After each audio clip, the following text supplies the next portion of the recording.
Good morning, everyone, and welcome. I'm your host, Alckemy, and this is the laboratory. Today, we are going to be exploring the new Bitwig update version 3.3, and we are going to test out their new features. I'd like to welcome you to the channel, and also encourage you to support me if you are so inclined and enjoy my content.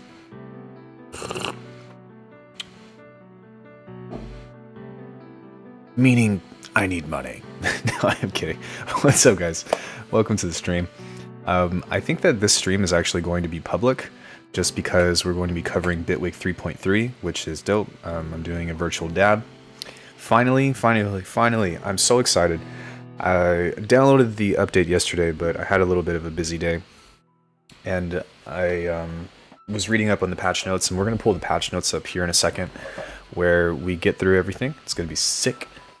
And one of the biggest features that I'm looking forward to kind of messing around with and maybe figuring out if we can break is the ability to time stretch on the timeline, which they're calling it free scaling. So that means that I no longer have to use my keyboard shortcuts, although the keyboard shortcuts are pretty efficient in any way.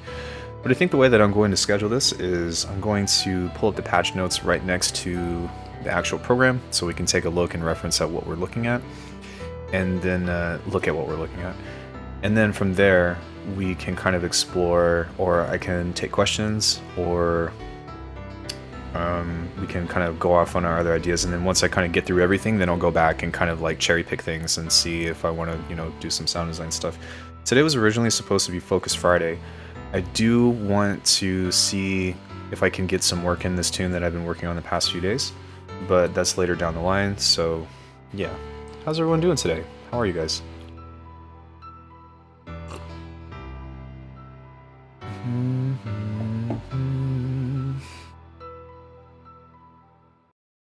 Nice song, pleasant, good song to wake up to.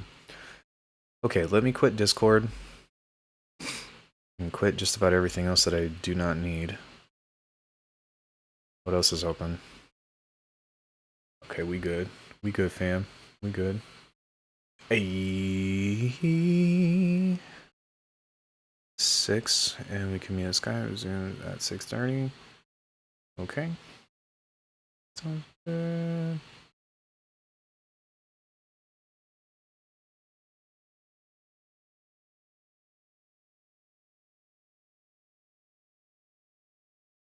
Last day of work before a week-long holiday? Fuck yeah, man, that's awesome. What's the holiday for? Fall break, I'm guessing. New project. Hi, this is the new project. Okay, so I'm not gonna go full screen. We're gonna take a look at this, and I'm gonna see what I can try to fit in between these two screens. We're still on starting soon. I need to go here. Hi. All right. So let me pull this over here. And let me see if there's a way that I can scale this to where we can try to get this legible. Okay. Can you all read this? Can you see this? Is this acceptable? I think what I can do as well is get away with this. Here. Oh, maybe what I can do as well is do this, and then maybe reintroduce this, because that might be important. And I don't really think that the right side of this is going to be all of that stuff. But how does that work out for you guys? Unfortunately, I don't have a lot of real estate on my computer screen, although, yeah. Although I don't think it would matter because your screen is different anyways. So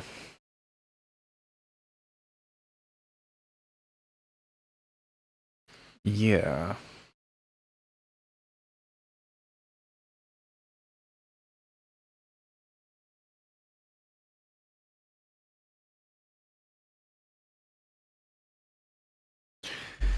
Okay.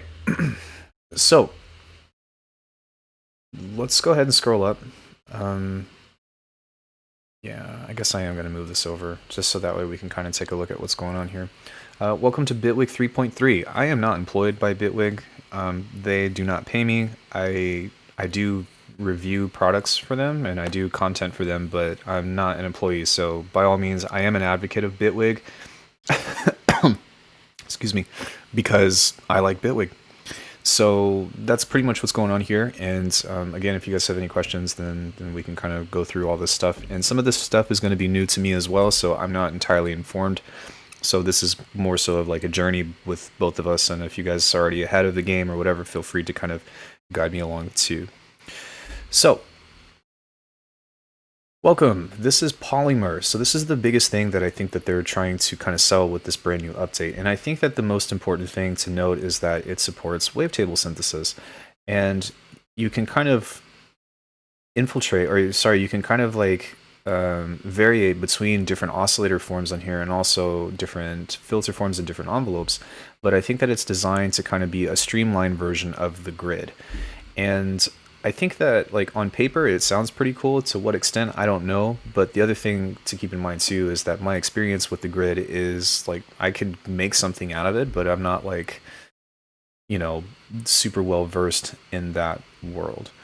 However, it is kind of neat that we have the ability to kind of streamline this process in case if we don't want to open up the grid and then open up, or sorry, pull up the polygrid and then open up the grid and then all that stuff. So it's nice to kind of have some surface controls right here. One thing that I was trying to see if it was or wasn't possible is FM, and I think that the way that Polymer, it says that you can do it right here. It says that you can do subtractive FM, heart sync, pulse width, and phase distortion, and now wavetable. But what I was wanting to kind of keep in mind right here is that you can do FM by using this knob right here with a different oscillator, and you might have to go into the actual grid to do that, but I guess that they kind of support that through the sub oscillator here. One thing that I'm kind of curious about though is that from what I've already seen, the fact that you can't kind of like, it's kind of weird that they omitted the sampler, right? So I'm wondering if you can kind of pull the sampler up within this and do something interesting or different with that to see if you can get some different results. But one of the coolest features that I think is pretty amazing, I think, is over here when we scroll down. We'll talk about this in a second. Is the fact that you can actually do multiple, like you can voice multiple parts of the wavetable. And I've never seen this before personally, and maybe there's some other synths that can do this, but I've never seen this before. And so what this means is that if you have multiple voices going on, then it can access different parts of the wavetable at the same time.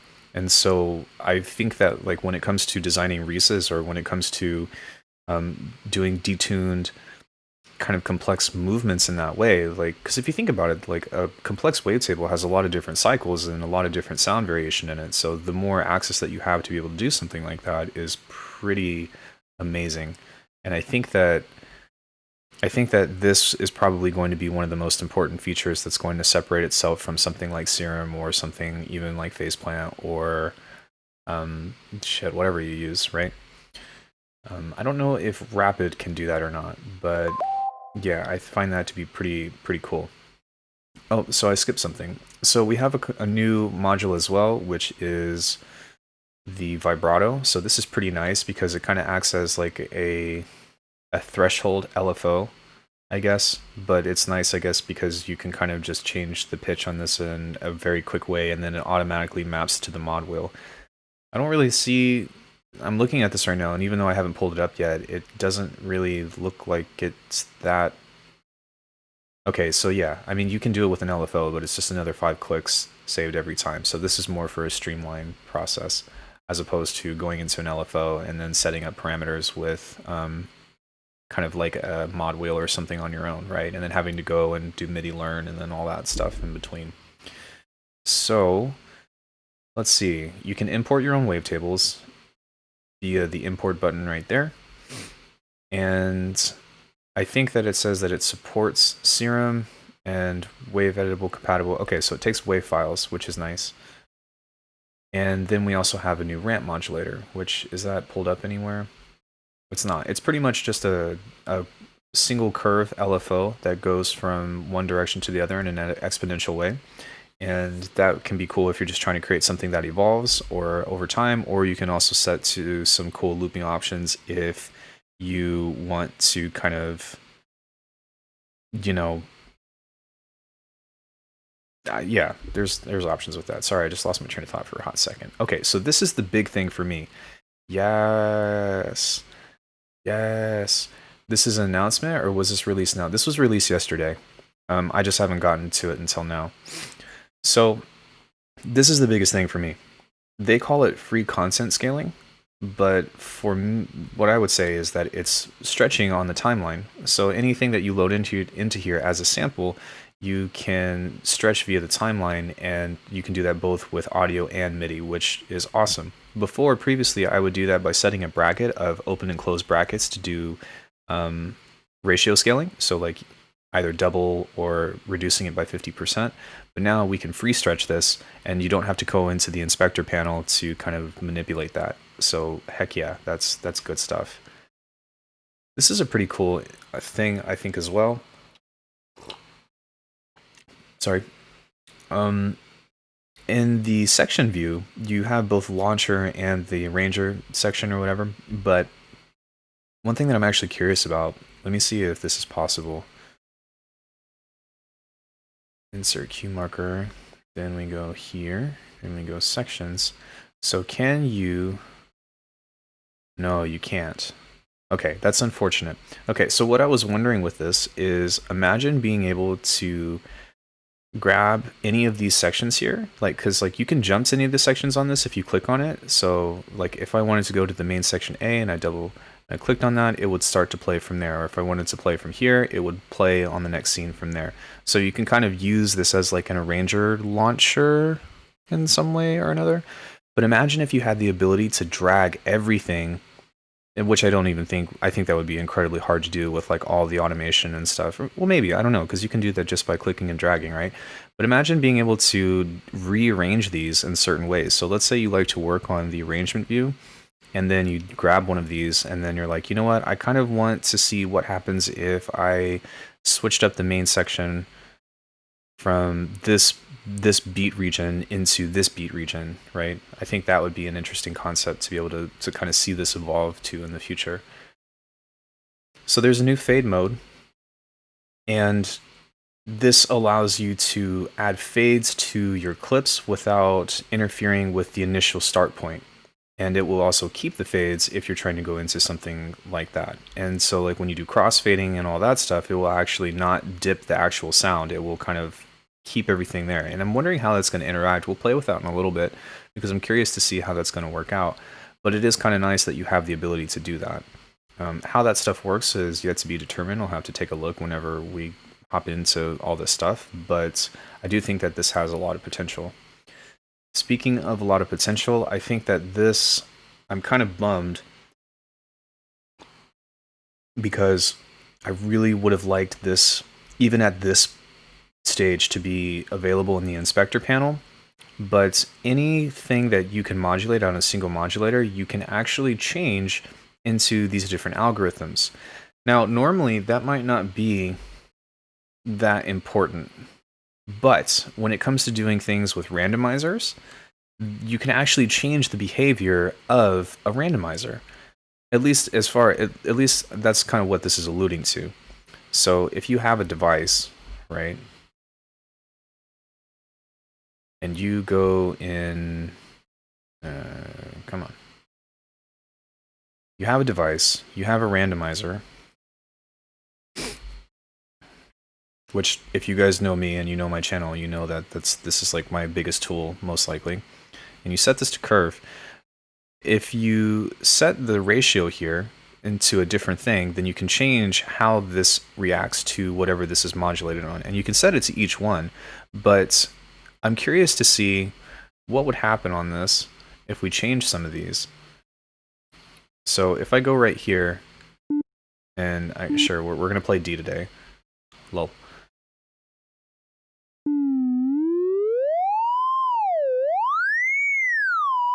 Okay, sorry. Let me retry this, and let's do a randomization on... Oh, you still can't modulate. Oh, why can't you modulate that? That's fine. We'll go here and modulate that.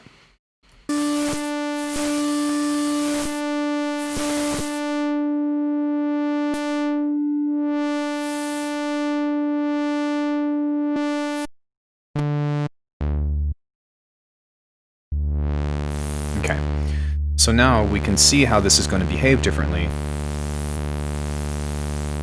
between the different randomization patterns.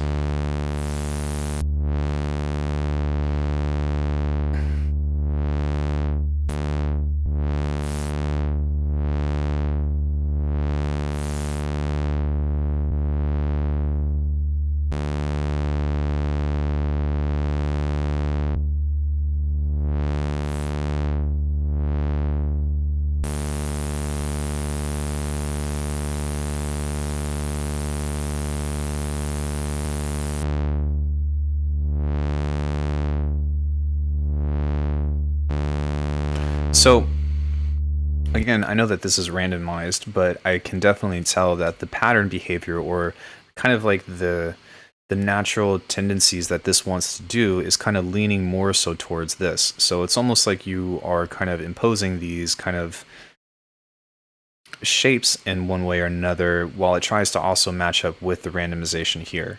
And this can be super cool. Just, you know, like, let's say you have a randomizer, right? But you wanted to control kind of like how it randomizes, because there is a degree of control whenever you do stuff like that. This is just another option that you can use to kind of get in closer towards making those kinds of things.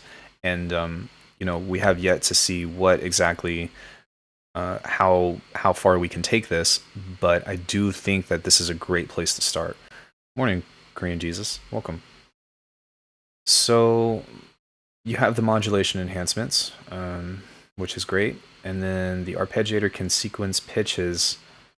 A skip step option is a nice way to evolve those lines. So as polygon, blah, blah, blah. All right, so I think this is saying that we have a new option here. Let me see. I and up. Oh, here it is. Skip step.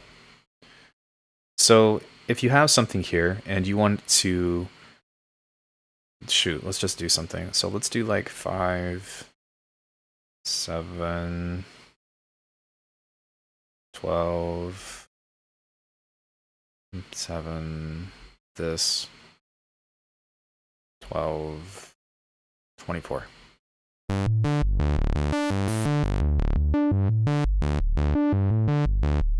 That's kind of cool. Let's say you have another randomizer on this, and I wonder if you can actually automate those to where it will skip these steps at random. Let's find out. Oh, you can. So let's say we wanted to randomize every other step. And this isn't really typically how I come up with melodies and all that, but at the same time, whenever you're doing something like this, you can create different syncopated rhythms within this. Let's set this to a quicker time.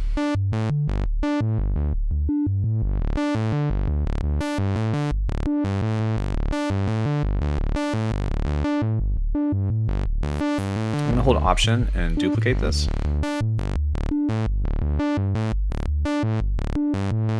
And then with this one,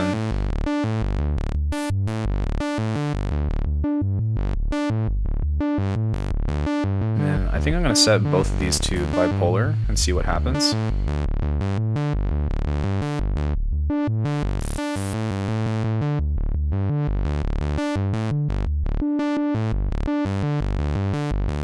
So this is neat because it will just skip to the next step over that, and you can kind of use this. I was thinking that this would actually just skip over to the next thing. Maybe I didn't read that correctly. Hey robot, what's up? But it was a good time to add, since it can sequence pitches, a skip step option is a nice way to evolve those lines. Right, so okay, I guess that it doesn't really have a whole lot other than that. A sequence. But let me see if this actually I think maybe before I do all this, I'm going to turn these off and see what this does if I actually just turn this off. So, recording to log. Okay, yeah, so it does skip it. Yo, Cosmo Noise Poison, thank you so much for subbing. So if you do automate these, then in theory, this should be able to kind of skip these. But I think the problem with this is that I don't know whether or not, even if you automate it, if this has to refresh the audio rate. And I kind of have a hunch, or you have to refresh the MIDI in order for this to change. So let me see. Well, according to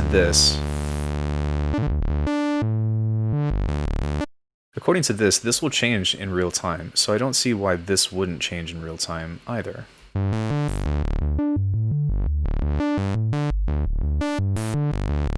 Okay, let's turn this back on and see if we can get that to work. Oh, there it goes. So now if we start thinking about like a chord or something,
so yeah, you can also change the curve, which is really cool. But what if I wanted to... Does this open? Oh, there we go. Yeah, so you can push the button to change the direction of this, which is pretty nice. And you can kind of set this to different modes and also set this to loop kind of in this way as well. I'm kind of surprised that... Good afternoon, lads. Hey, what up, Puning? Welcome to the channel. Or welcome back, rather. It's kind of odd that you can't set this to sync on here. You can only set it to an actual real-time value. But, I mean, it's still cool, I guess, like, especially if you wanted to create something that's kind of evolving over time. So maybe something like this. It's also interesting that it's re-triggering the MIDI from this through the arpeggiator, which is interesting because usually it would just re-trigger, or it would kind of play through all the way. So that's something to kind of bear in mind as well. Huh. Well, what we can do is we can pull off of this and we can go into something maybe here and go into a new modulator and we can try out the vibrato thing and see what that looks like. So I don't like that, unfortunately, this... yeah, that should be good. Unfortunately, I think that this maps to a mod wheel. But I think what I will do is try to see if... That's really fast. There we go. Okay, let's grab a macro. Just because I don't have a MIDI controller. And then we'll just macro that.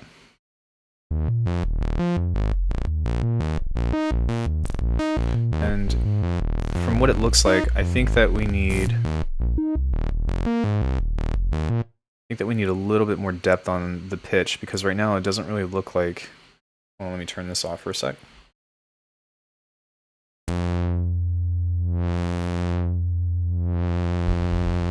Oh, there it goes.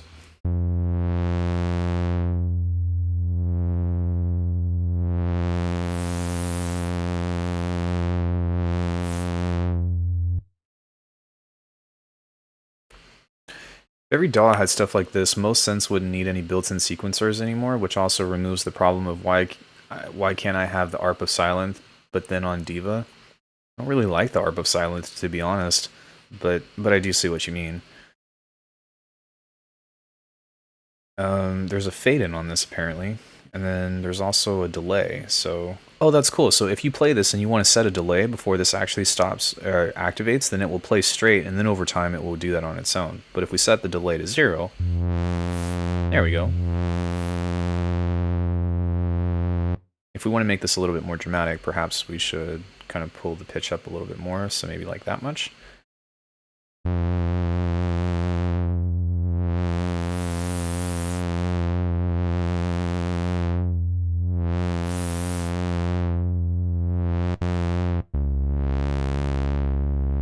And that's cool that you can also set the retrigger in poly modes.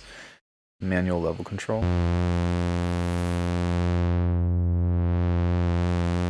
So this is also nice too, because this will kind of allow you to have a little bit of depth in between. So you can also set another macro here to kind of control that if you want, or use the same one.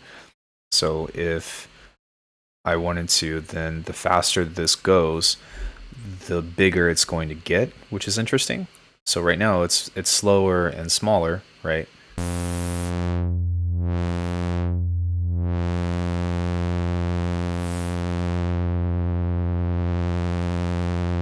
Which I think would be really cool on bass down the line.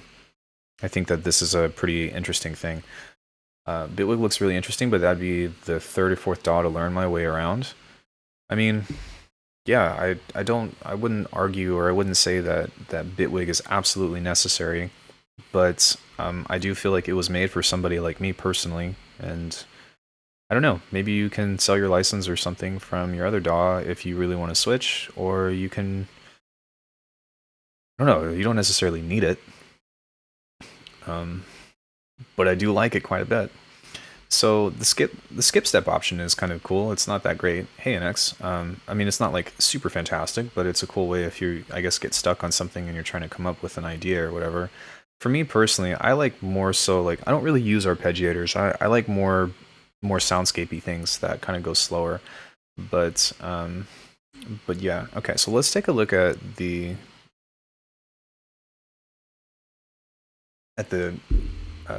clip fader trimmer thing. So let's pull up a long sample, maybe just like a loop.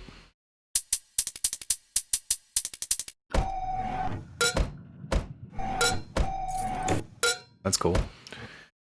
And let's go ahead and dive in here. I'm going to kind of make this bigger now since we've kind of read through the patches. And I'm going to take a look at kind of something here and pull this up so everybody can see. So let me see how this works. So if you pull the fade, so you have a fade. If you pull it to the left, then it's going to fade in this way. But obviously there's nothing to pull from, so that's why it's there. But if we start from here and we wanted to fade that in this way, you can kind of see that by doing that so, then we've added a fade in that way. If we go back here and then we grab this and we pull it back over to the right, then it will do like a classic fade, I guess. But I'm also kind of interested to see how this is going to crossfade in between something, so I think the best way to kind of exemplify this is like, let's go fade from a chord to a chord, assuming I can find one.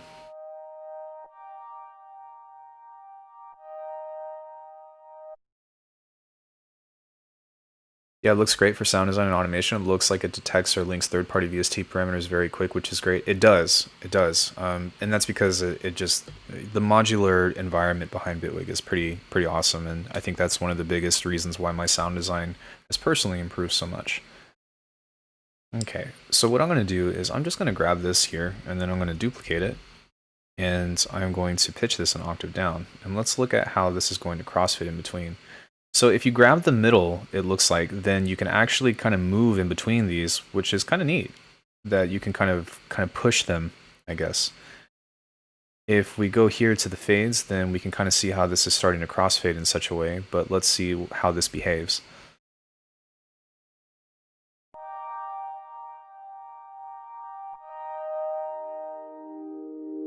Ooh, that's nice. So if I go back here and I grab this fade now. Oh, you can also... What? Has this always been a thing? You can now adjust the volume of the sample by clicking and dragging. I wonder, is there a shortcut to where you can just double click and normalize it? Alt Shift. Adjust gain, middle drag, zoom and pan. No, you can't. But that's pretty cool.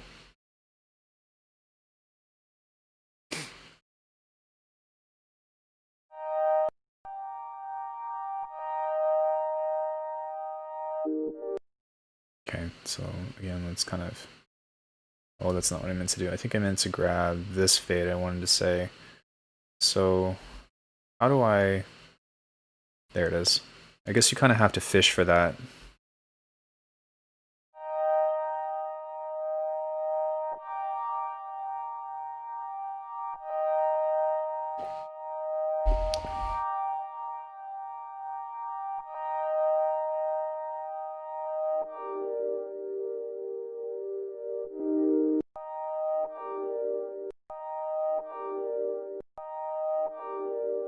I don't know, what do you guys think?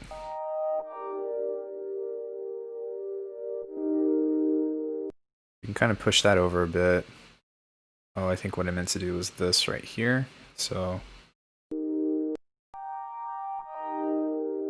Yeah, that's pretty smooth. And the cool thing that I like about this too is the fact that it has this new... I kind of want to see, is that like loop section? I want to say. Alt drag, stretch the event, slide content. Okay, so the fact that you have the ability to do this just by this is so... Well, they are the same sound, they're just pitched differently at an octave. But the fact that you can do this is pretty nice. That you can kind of just scroll, you can scrub the crossfade, I think would be the best way to describe that. Let's say I want it over here.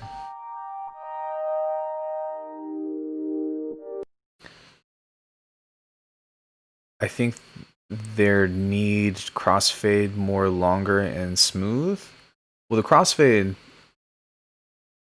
Well, in general, the crossfade, I'm just talking about, like, this is a new feature from the update in general. So it's more just about whether or not this works, right? You can do this, which is fine.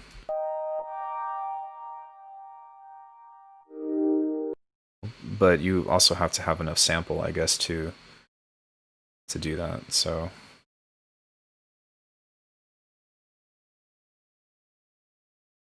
Okay, so I can pull that way, but why won't it let me help?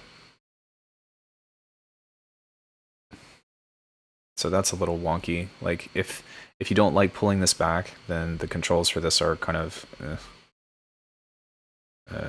how do you... No, I don't want to insert silence. I want to take this fade off. And move this one over. Maybe? No? Can I do that? Sort of? No? Huh? I think that having a new inspector control would be kind of nice. You can also, I guess this is new too, you can create auto fades. I don't remember seeing this before. That looks new to me. But yeah, that's pretty cool. So let's grab a drum loop.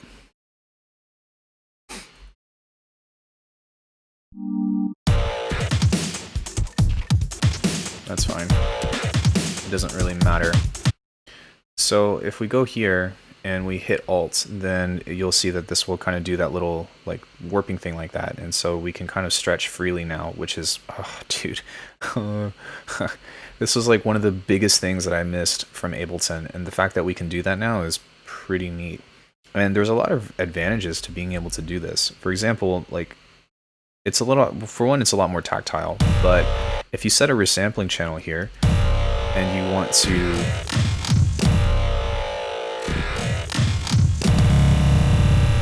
scroll out a bit.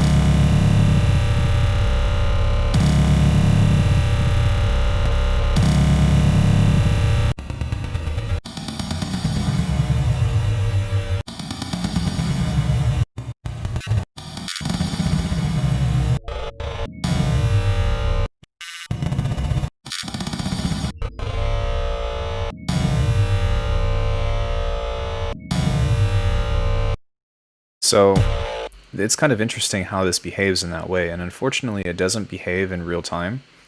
So what I mean by that is while I'm stretching this, this won't.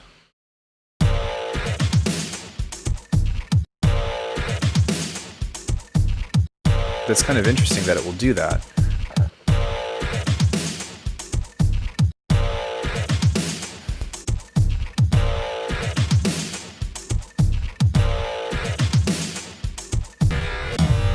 So in order for this, as long as I'm holding Alt and I stretch this out, it's not going to change the sound.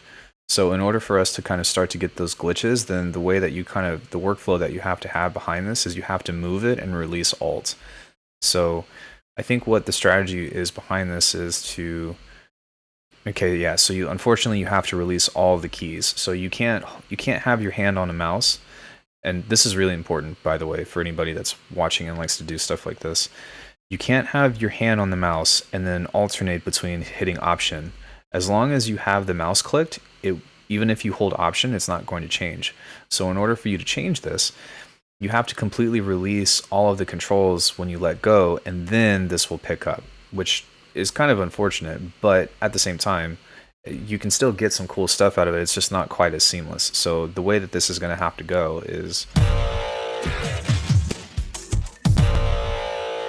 you're going to have to do a lot of that stuff.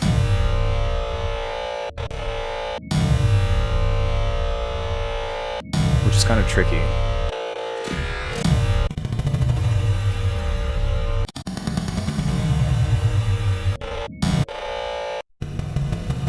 But if you go over here,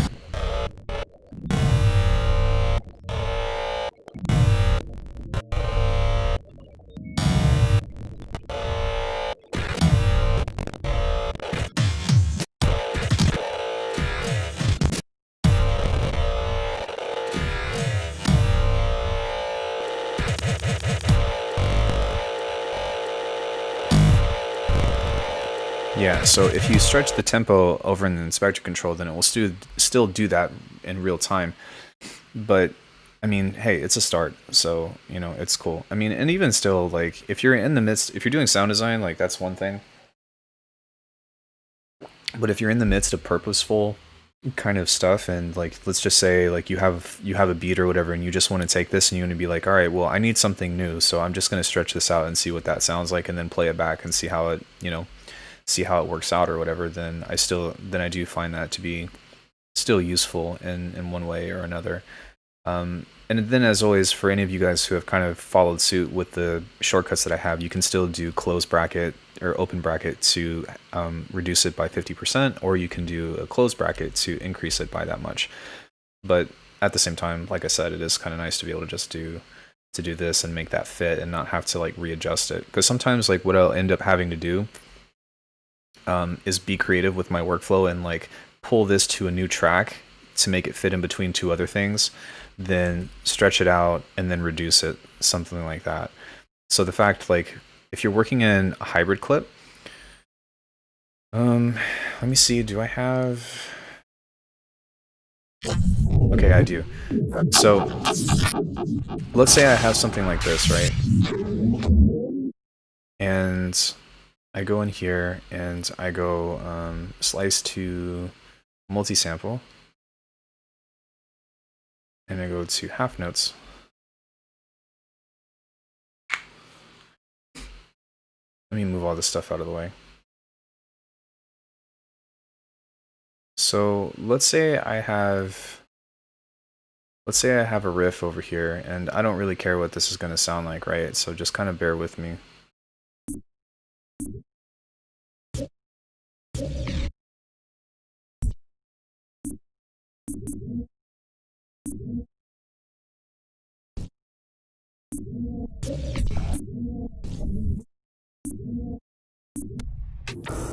Okay, let me turn this up so you guys can hear it.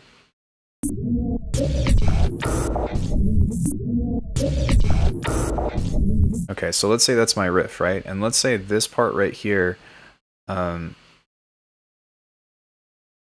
like, or even this part right here, I want to bounce out. So I can hit Command B, and then I can come over here and hit Shift stretch that out, see what that sounds like. Then I can start cutting and manipulating this in such a way to kind of continue to stretch this out in different ways, right? And the other thing too is that like it's also like a matter of time, which is important because like if you're trying to stretch something to make it fit within a BPM, then it would make sense to do something like this to where you either half it or double, because it will either divide in half of your BPM or it will multiply it by 2. But if you're trying to do some crazy kind of like stretch out thing or whatever, and you're just like, I just want to see what this sounds like, and then you play this instance again. Okay, and then I want to change maybe the warp mode and see what that does.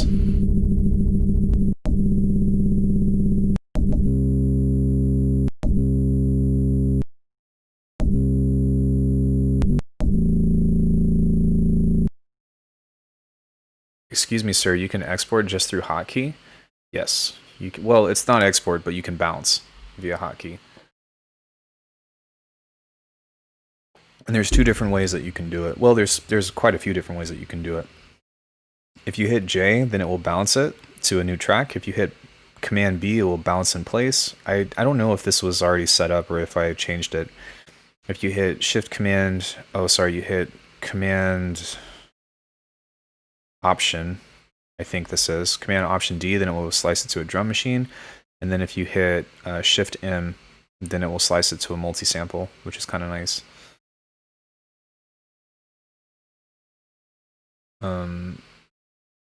So yeah, so there's a lot of opportunity within that though that I think would be really cool to kind of mess around with. Yeah, I like that stuff. Okay, so with all that stuff out of the way, I think these are the minor things. We talked about that. Now I think that we can go ahead and take a visit into Polymer and see if we can make something interesting. And I think that I can close this now. If anybody has any questions regarding this stuff on the patch notes, then feel free to ask in the section, or feel free to ask during the stream. But oh, we did forget something. I forgot. One thing that we did forget to mention was that, did I close that already? I think I did. There's a new ODE, I want to say. New ODE style microtuning, and I don't know what that means. Somebody was talking to me about it on Discord. Bitwig 3.3 patch notes, but I'm not quite sure what that means. But I do want to take a look at that before we get into the wavetable stuff. So I think it's okay. And micropitch got a new EDO mode, dividing any musical interval into a set number of pieces. Yes, that happened. It's kind of interesting that they don't have any pictures about it or any kind of deeper explanation, because that seems like this would be like a bigger thing for some people, right? So I guess that's just going to be up to us to figure out what that means. So what we'll do is we'll grab micropitch, and it said that this might be the new well, where do we find that? Where's the new ODE mode? How do we change this? Oh, okay. So here's one.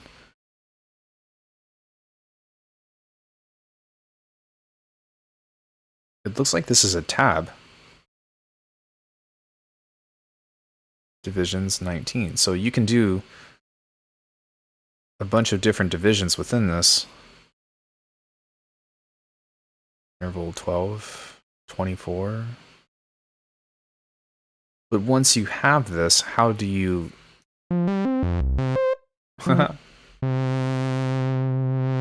Let's turn this off too, because this is going to affect the pitch as well. So I kind of want this to be able to... I want that to be a little bit more clear whenever we mess with this.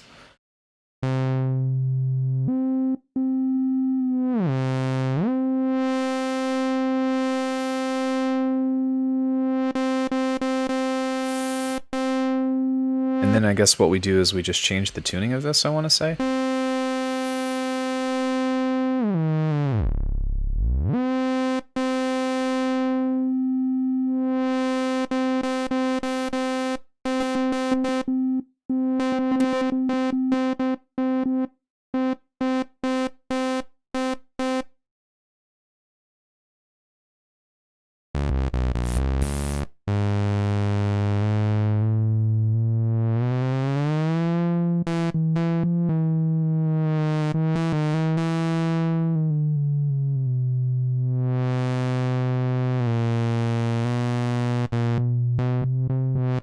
Okay, so that's how that works.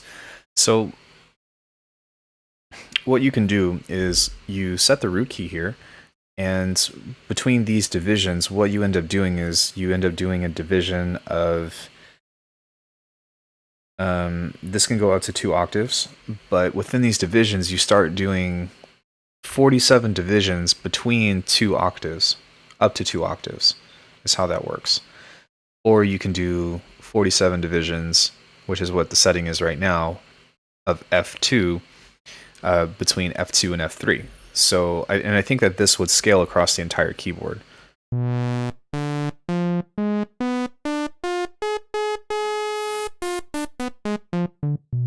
That's fucking cool.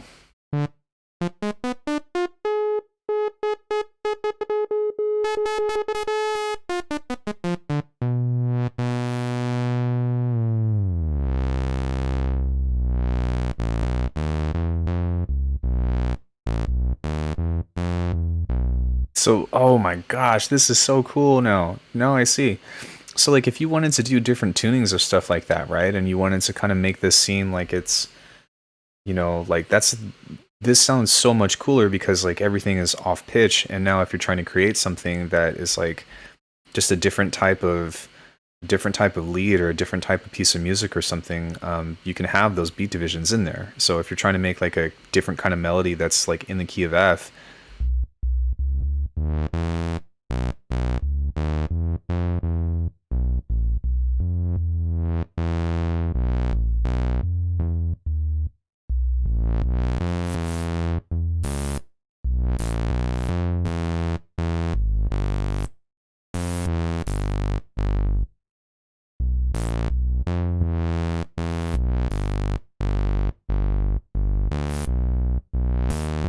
yeah, so like, I mean, it's going to take a lot of different play with that, but having the micro pitch division between, wow, that's pretty amazing. And I'm really surprised that they kind of like are underselling that particular thing. This might actually make me want to play with melodies more in the future, just because of having the ability to divide that in such a way. And then like when you go and start adding stuff like this, like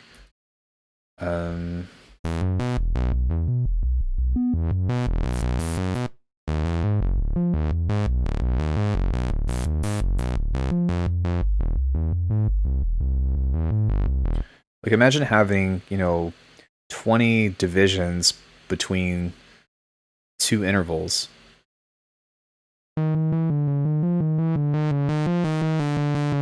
That's how you get into stuff like that.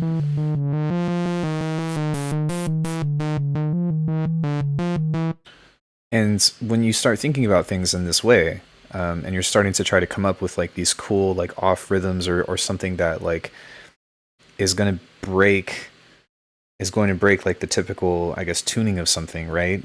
And you start combining the arpeggiator in that way, then you can end up getting some much cooler results, in my opinion. Like, let's say you have, and I think that like this is going to work better as you go up more. But how many divisions can you go up until? You can go up into 127 divisions between 2 octaves max. That's crazy.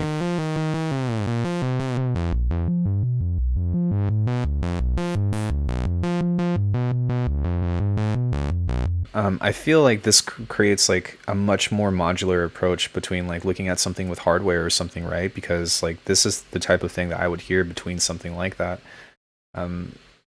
So it would be really cool to see kind of how that pans out with other things. And like this is the micro pitch, I think is a really fantastic thing. 13 note interval, 12 divisions just on one sided, just on the side of the uncanny valley. Yeah, it's like just a little bit more off, right? Can you also do like smaller divisions? You can. So like you can even do micro intervals. I think I just made that word up. I don't think that's real. But this is definitely something I got to talk to my friend about.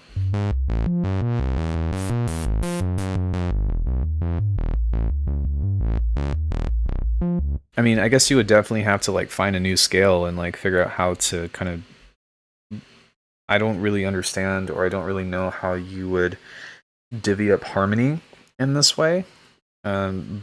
But that's not to say that it might not still be super cool, right?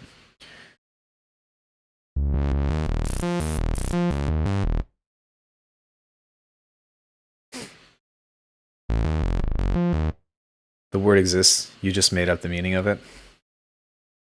Fair enough. I'm not claiming to be an expert on harmony and melody and tonality. My expertise lies in breaking sound and not putting labels on them, I guess. Feel free to throw a musical dictionary at me if you like. But yeah, so that's kind of the advantages of that stuff. So I'm glad that we kind of took a look through all those features. With all that now, we can go ahead and take a look at Polymer.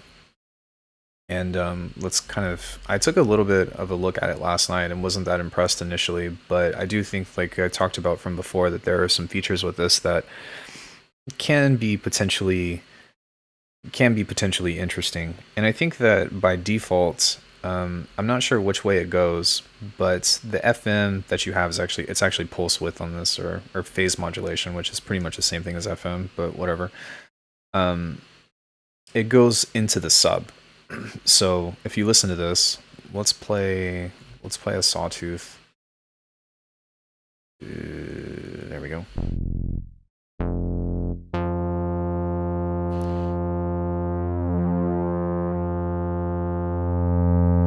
Then I think what happens is the sub ends up taking over, right? If you turn this on, which is just active, I guess, then this actually starts to kind of fade between the sub oscillator and the actual wavetable itself.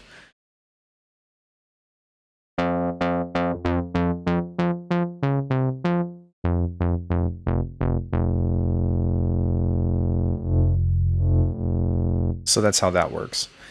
However, I guess let's take a look at some of the other stuff too first. By default, this is set to a low pass, and it's got an envelope mode, and then it's got key tracking. I can't talk today. I'm going to turn this off for a sec though, because I just want to focus on this.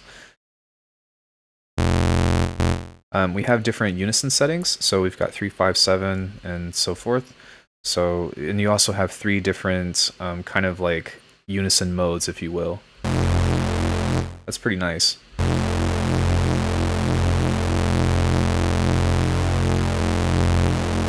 So I kind of want to read the descriptions at the bottom. So this says a flat stack of voices.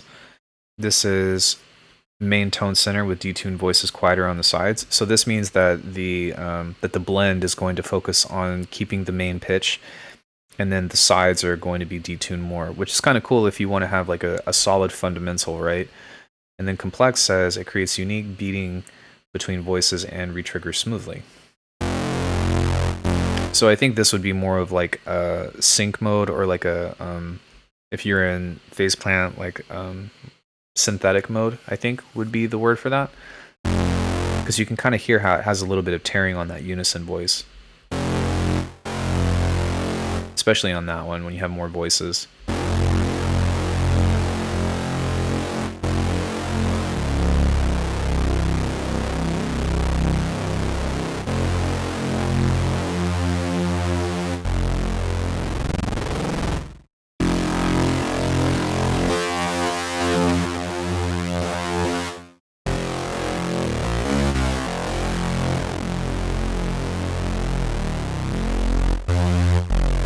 So yeah, that's pretty cool. It's not the most dramatic and not the most.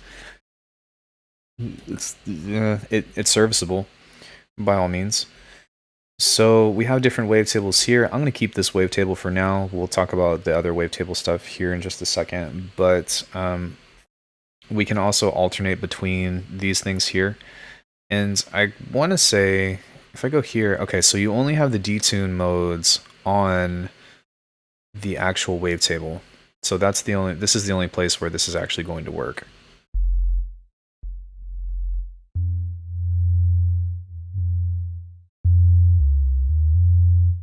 Oh, right, we gotta go back here. Go back to here. I kind of wish that you can drag the wavetable, but that's okay. Sorry, let's throw a limiter on here just in case. I have a limiter on my stream, but for whatever reason, if somebody complains, oh my god, you're headlining, redlining. So yeah, there's that. What did I want to take a look at next? Oh, right. Okay, so we have our filters, which is kind of cool. I like that this comes with a comb filter, which is pretty nice.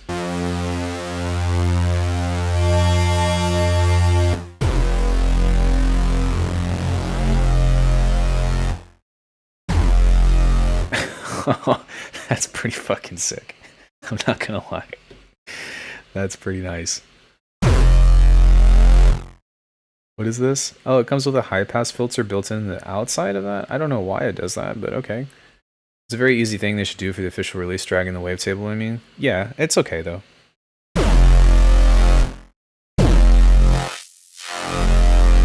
That's an odd... I mean, it's cool, but that's kind of strange that at the end they put a high-pass filter on there. I almost want to say like this was designed for something else. So yeah, I kind of want to keep that for a hot set because this sounds really good. But we also have the ability to go between ADSR, AD, AR, and then pluck.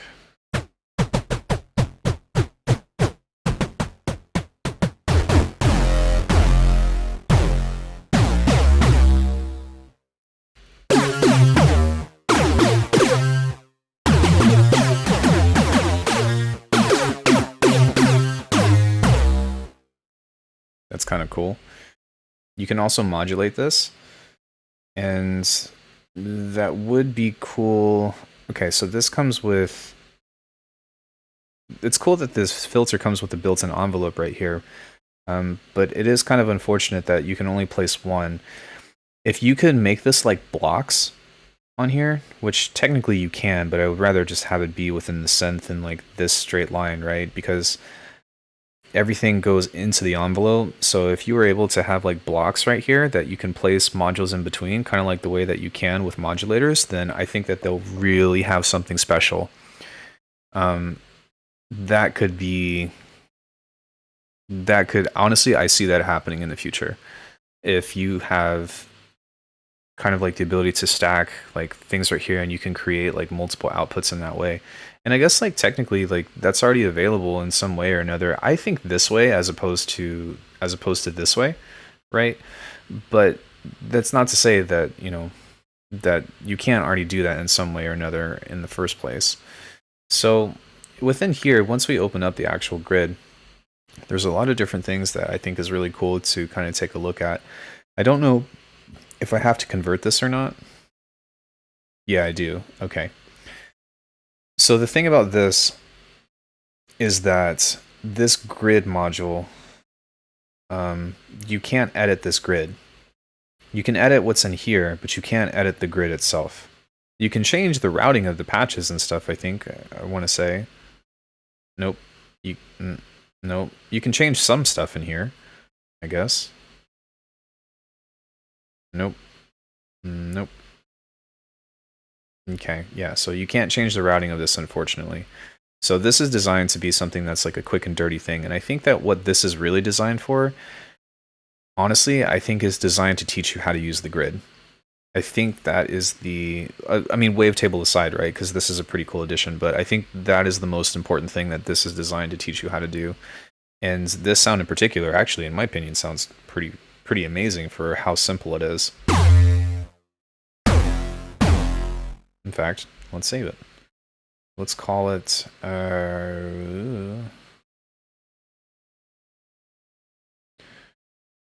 save preset to library, and let's call it Alckemy. Yay. So what we can do though is we can right click this and we can convert it into a polygrid. And now that we have that, we have some basic parameters that we can kind of set this up as, and then we can kind of manipulate it further from there.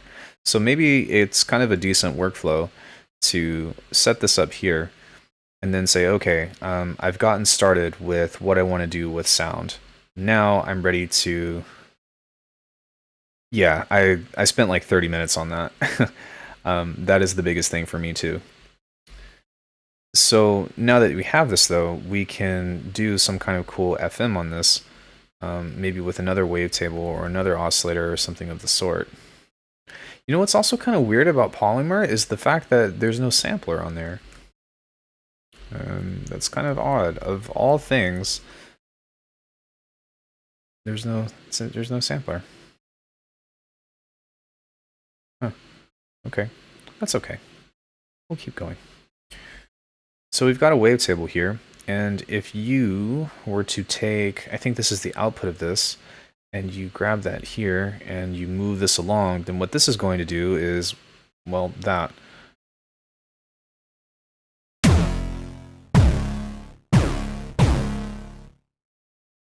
That was the only thing still keeping me in Ableton, bro. Like, same. Well, not same, but that was really important for me as well, to kind of have the ability to do that.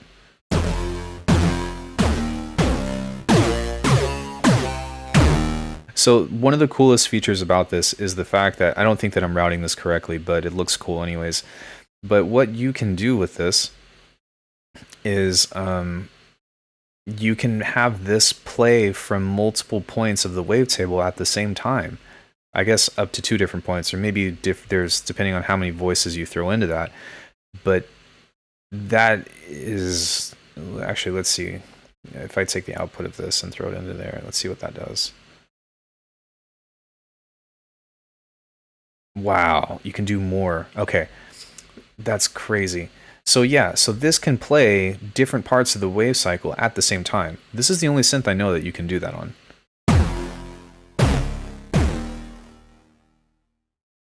Let's change this to ADSR. And then, yo, Frankie, what up?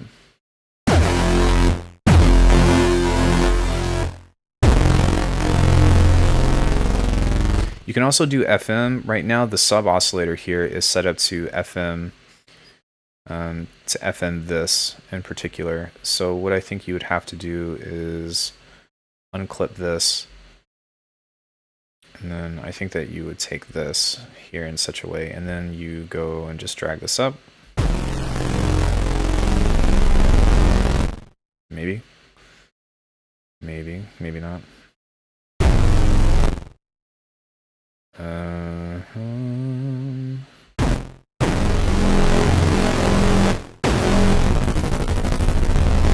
Well, it's doing things.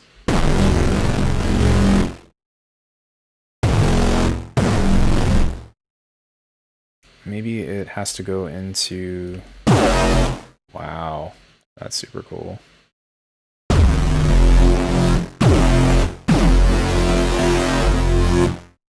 Is this a modular synth? This is Bitwig. This is the grid. Okay, maybe let's try a different wavetable on this and see if that's going to change anything else. Signs by octave? No.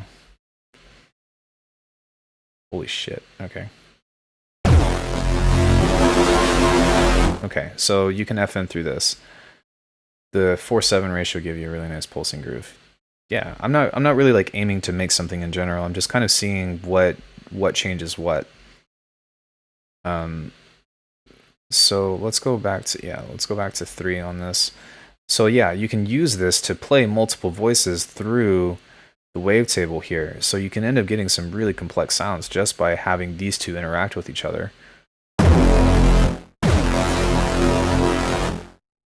And then,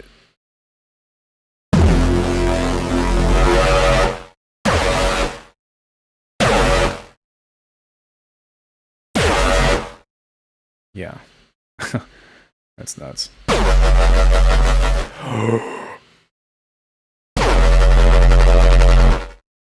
Wow.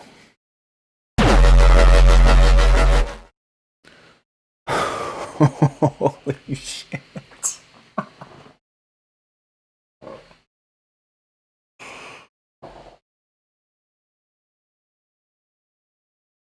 This is nuts.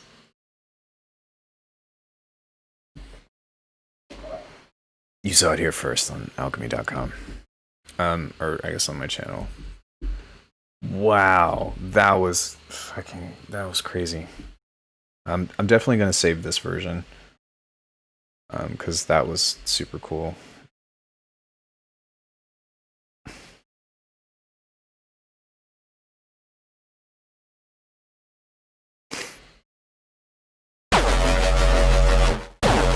I mean, obviously, like it's super wide in stereo, but I mean, just like the sound quality itself is pretty substantial, I'd say.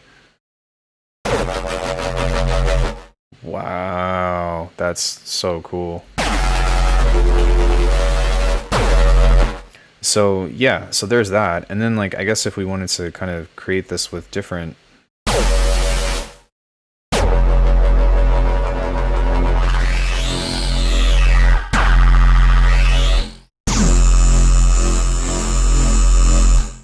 I might have to change my priorities and buy Bitwig now. They should hire you as a marketing manager. Maybe. I don't know. I'm just having fun, to be honest.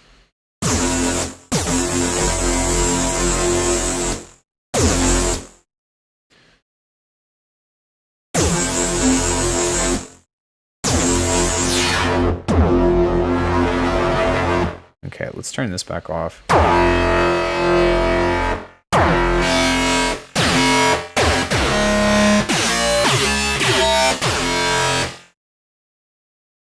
Yeah, and like this is still pretty simple too, I guess. I mean, all this stuff is set up to do different things, I want to say. Yeah, so I want to say that this is all kind of still set up in that particular nature. But with that being said,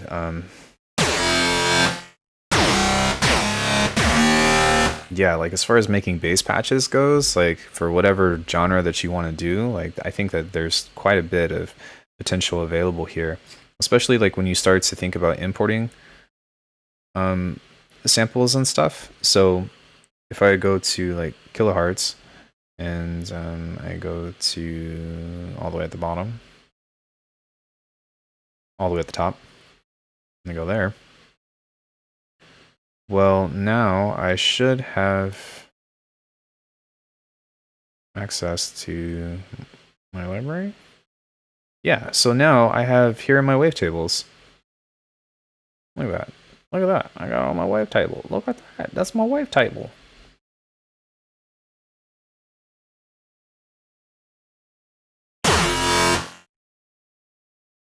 So now we can kind of get crazy with this and make some other cool shit.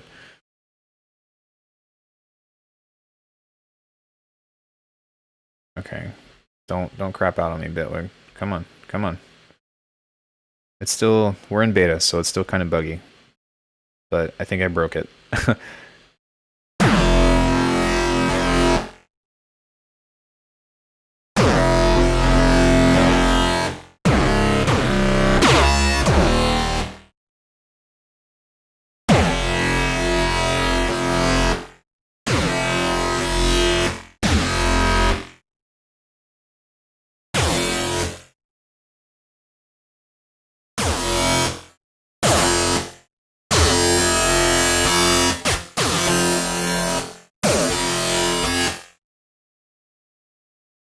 Yeah, this doesn't like my wavetable very much.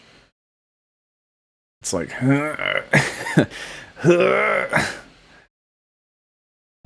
that's okay though. So within this though,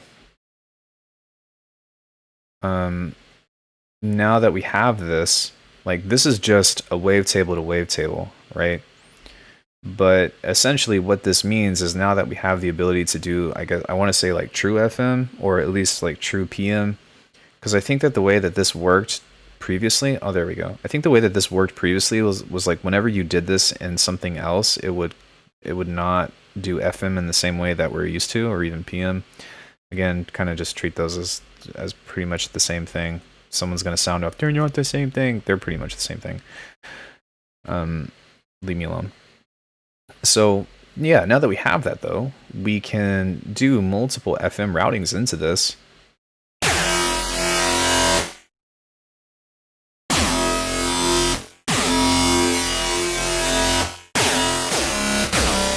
And now that we have something like this, then we can start to like get nuts with it, right? And start to do kind of the same processing and all that we've been doing from before of changing some of the ratios and stuff here, or changing some of the parameters in order to create something more complex. So I'm going to kind of just leave that there and maybe set this to like half note so that way it goes kind of slow. But now this is going to evolve pretty quickly, or like it's going to evolve pretty drastically, I want to say. Okay, I'm going to turn the ratio on these back down a bit so that way I can kind of build. Because the more that you stack on the higher ratios, the more that like it's going to obviously add higher harmonics in it. It's going to sound less like a bass and more like a lead. So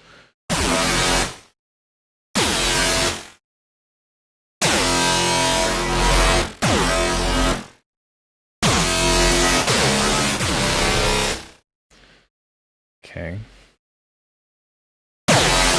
And the other thing that we can do as well, because we have multiple wavetables now, is we can also set the output of this to play at different, oh my god, to play at different places between this. So all of these voices, well, at least down here, are jumping between each other at multiple parts. Which you can't really tell the difference, but at the same time, like, if I do think that, like, had you the right combination, then you could do some pretty interesting things. Let's try this one.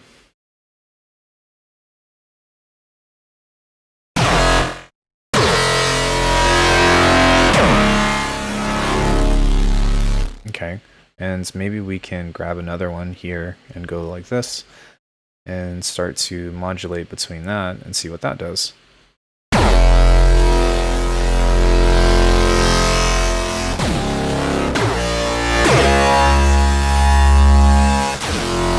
And then now, kind of like what Spectral was talking about from before, you can kind of set maybe wonky ratios on this and see if it is going to do anything cool, because it's going to offset the phase. Oh my god. Bro. Yes.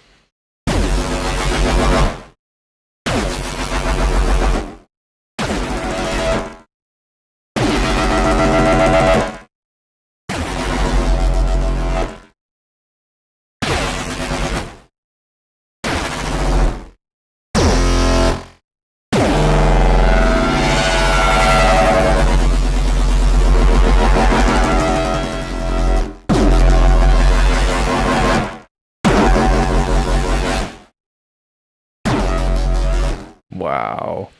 Is any, like, am I the only person here that's like, holy shit, like, this is so cool?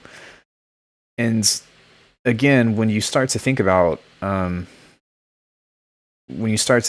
like, further complexifying, I guess, for lack of better description, the other things that are within this, and you start thinking about adding filters, and you start thinking about, like, having multiple outputs through this, or like, shit, what if you FM'd? What if you threw a sampler into this and you started doing FM from like weird ass inputs? And I guess technically you can do that through wavetable, right? But sometimes, like, you want, like, let's say you want to combine granular. Oh my god. You guys. Let's say you want to combine granular in such a way. Think of the children. Think of the children. You go into textures mode. You go here, and then you go into... Sorry. I'm going to go into freeze mode. And then now this can kind of skedaddle around at its own pace. And let's say on this in particular as well, I wanted this to kind of probably most likely be slower, because that's really fast. Maybe something like that. And then let's grab another one and change the grain size of this and set that to bipolar.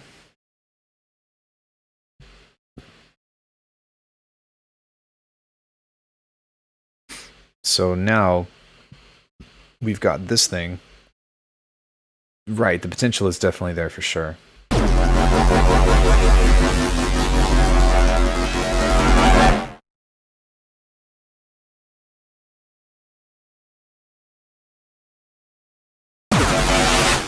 Wait, sorry.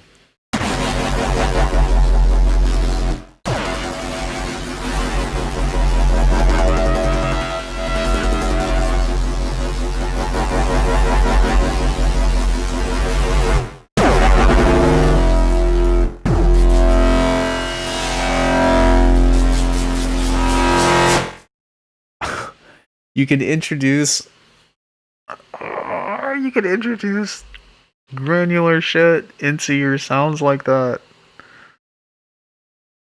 Do you guys know what this means? Listen to this.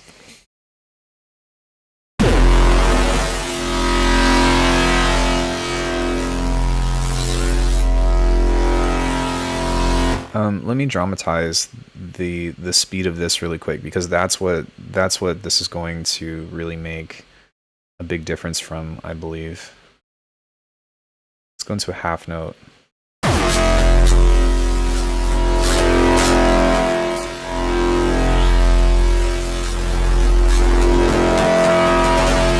So like, if you have a drum loop,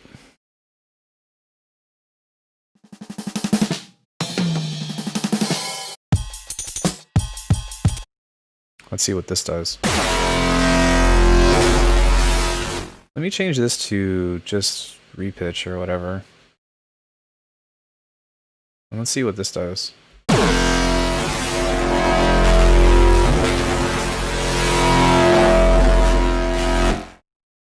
Okay, let me go back down here and change this off and turn this off, and then let me turn this one off too.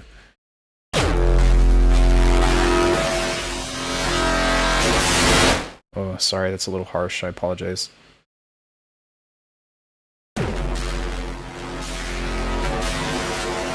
Yeah, so you can hear some of the... Yeah, so you can introduce sounds like Foley or whatever into your basses this way. And because you're sending it into a pulse width or something, then you can end up getting some really interesting results. But aside from that, what if you did it the opposite way, right? Oh, maybe you can't do it the opposite way, because this goes into... If you were to do it this way, you would be doing that... Sorry, if you were to do it this way, you'd be doing that weird FM thing that the grid used to do.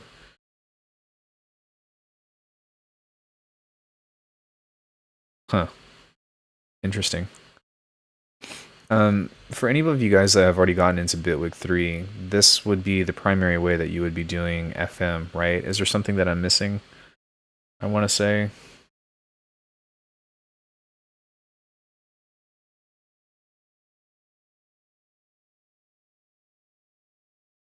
I guess, yeah, I guess if we were going to do true FM, then it would be the same thing, to where you do the pitch, quote-unquote, pitch modulation.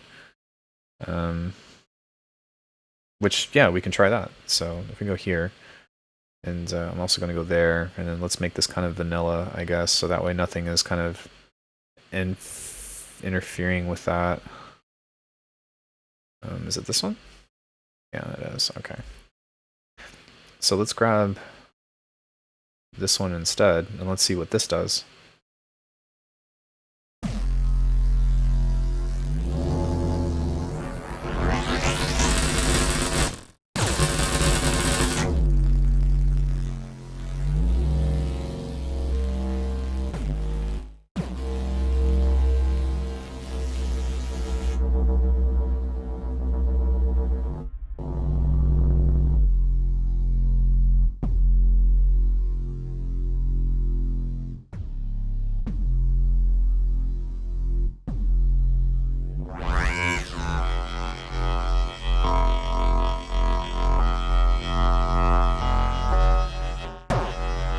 There we go.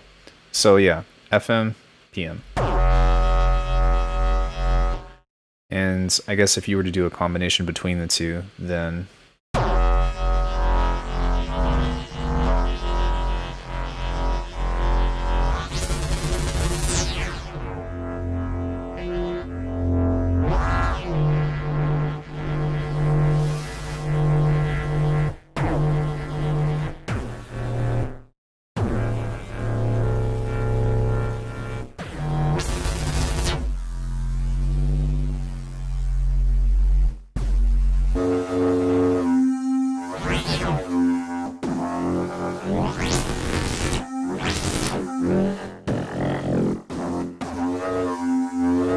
I think that this would be really cool for something like something like pads and soundscapes and stuff. But I obviously, as we're kind of exploring with this, I do think that using the phase modulation is going to lead to being a little bit more predictable in that sense.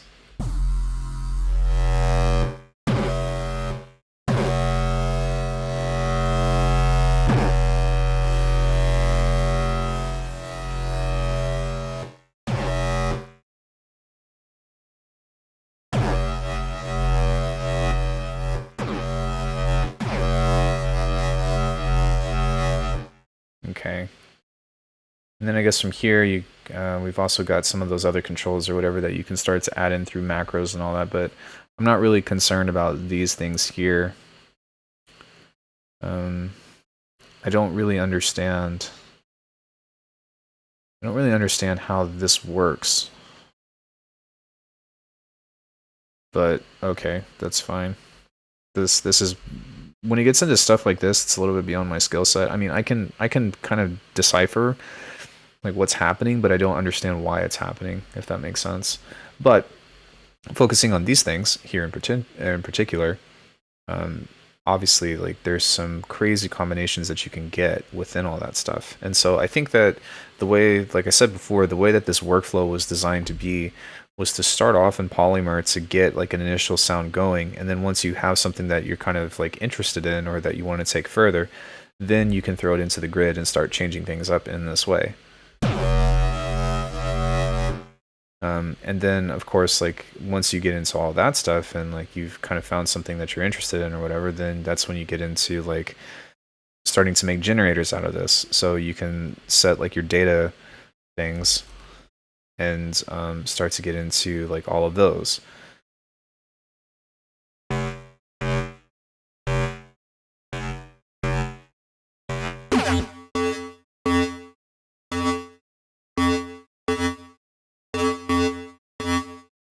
Right.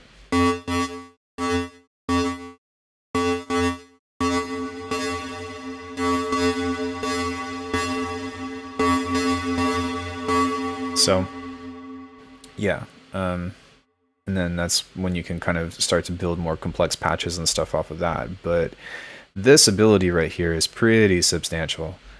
The wavetable itself is cool, but just the fact that they kind of added this ability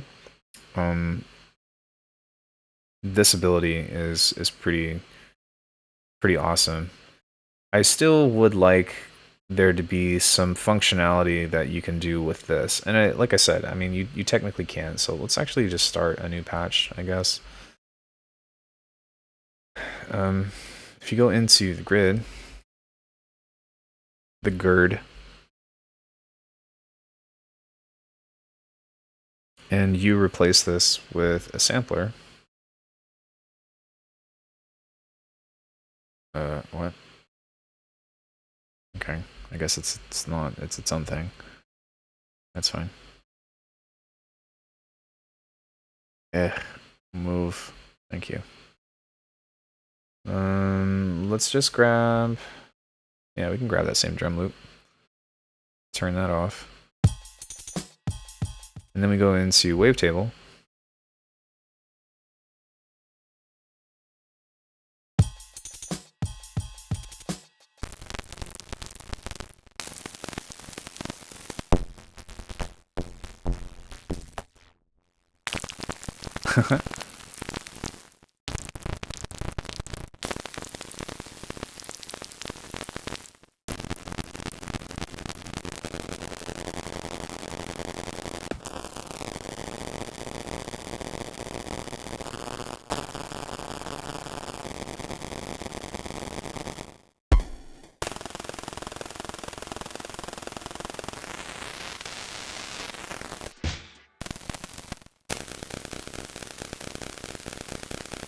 Interesting.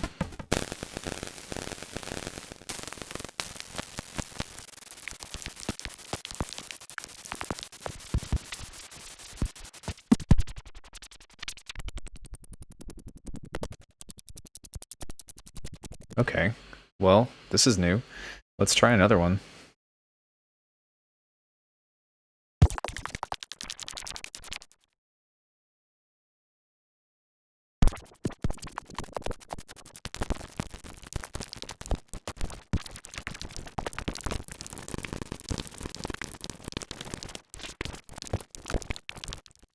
I wonder what you would have to do in order to...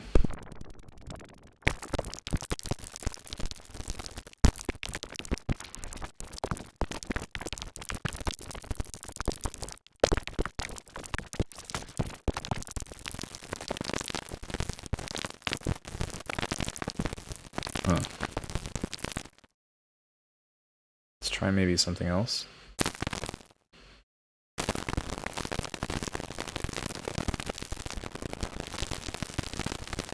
Maybe try something else. Maybe grab a base.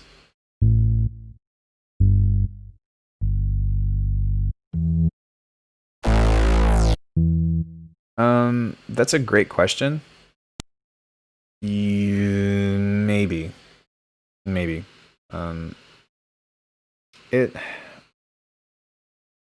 Yes and no. Because the only thing that we're looking at within wavetable is the oscillators themselves of just having a wavetable, right? Good morning, Seven. But the thing that honestly I think is the biggest perk to Serum is the LFOs and the LFO modulation that you can do on that. To this day, I still think that Serum has the best LFO/envelope thing that you can manipulate. So on one end, you're getting the grid environment to which you can create some crazy infinite modulation to. I guess infinite only to the limit of your CPU computing power. But with Serum, while it's limited in how many oscillators you can feed into one another and how many effects you can do or whatever, the shaping that you can do on that is still pretty unparalleled. There are no multi-stage envelopes in the grid as of now. Now, what you can do is you can draw a note and you can set up automation, right? So you can do a note like this and then just draw your automation and then set that automation line to whatever. So, like, yeah, there are definitely some workarounds, but there is still an advantage to having Serum over something like this. Like, this isn't going to replace Phase Plant for me by any means. But I do like to explore this and see like what other possibilities we can come up with regarding this stuff, because it makes us look at things in a different way, and that's what I'm usually more interested in, if that makes sense. And apparently as of now, the FM that we're trying to do to the sampler isn't working. It's making some cool fart noises, but it's not quite what I was hoping for. Would that trigger that? Oh, that's cool. It will. Huh. What do you know? Okay.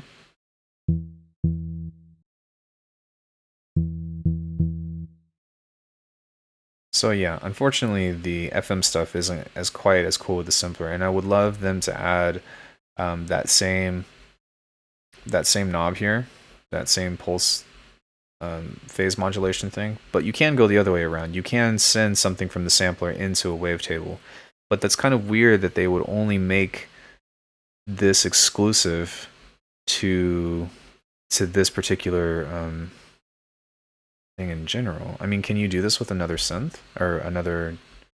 Well, you can. Okay, so you can do this with.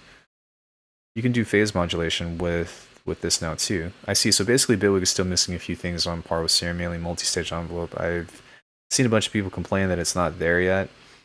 You know, I used to really want that. And you do, I guess to some degree, you do still have 4-stage, right? So you do still have this, which is somewhat serviceable, I guess. The main issue that I have with this is just the beat divisions is really strange, and the fact that you can't really change. Oh, that seems new. But you can't change, or you can't like see where this lies. You kind of have to eyeball it, right? Or you have to like try to make this match up within within your thing. But yeah, I mean, this to some degree is still a multi-stage envelope, but it only goes in 4 stages, and like the curves aren't that extreme. Like that's as high as that can go. So you can't do like really wonky stuff with that, unfortunately. Yeah, you can get somewhat wonky with it, I guess. Huh. Yeah, yeah. So there is this, but it's not nearly as good as Serum. But if you look at it in reverse, right? Bitwig is twice as expensive as Serum. I think is Serum still $200? Let me go to extrarecords.com.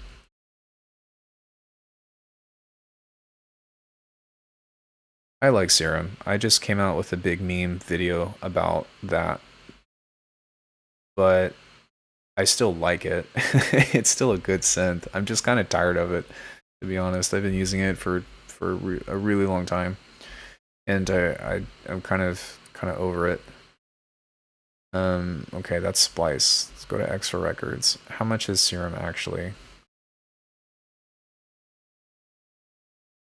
Why Serum?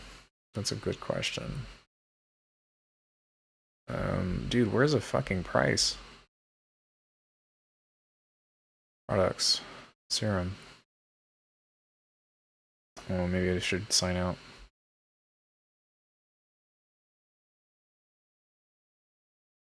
Yeah, there's no price on here. Oh, there it is. Okay, so it's $189. So for a little bit more than twice that.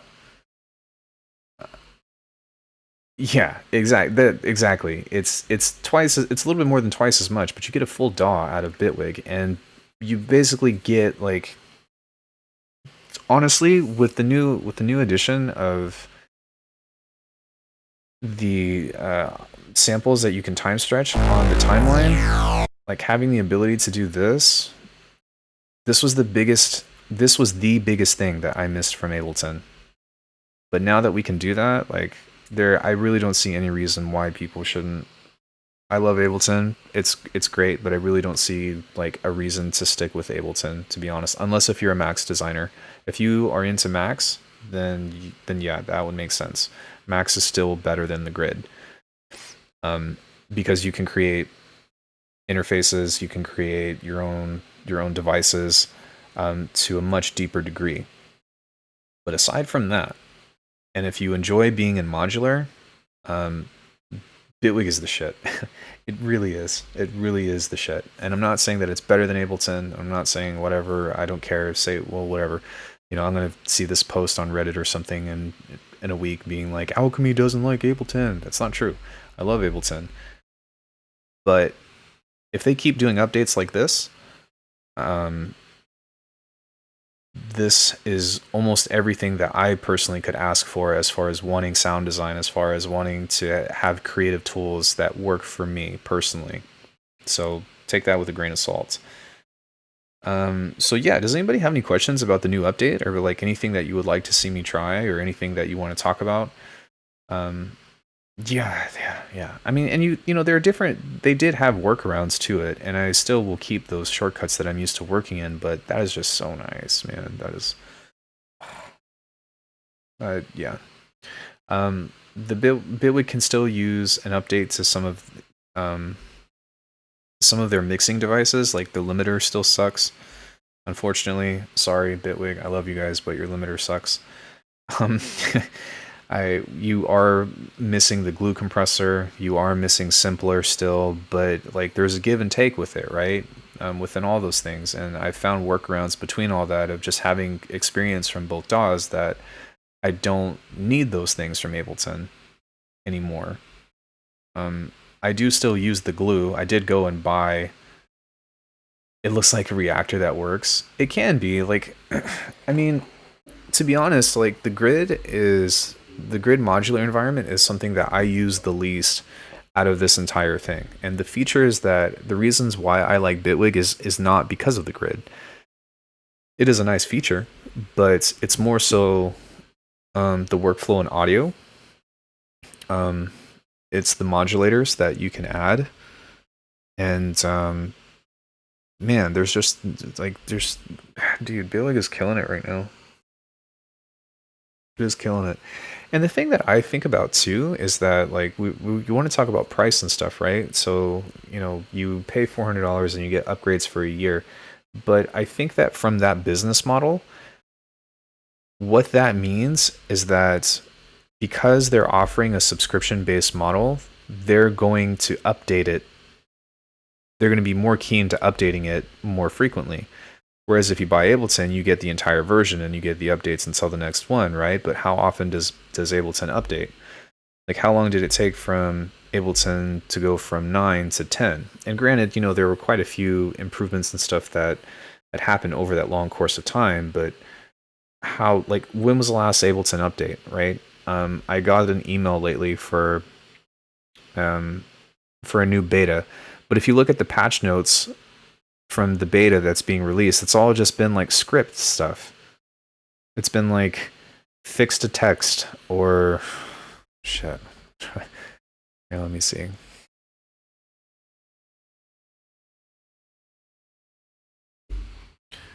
And again, guys, I'm not talking crap about Ableton. I'm just talking about the difference between what's happening. So let's go back like 10 versions.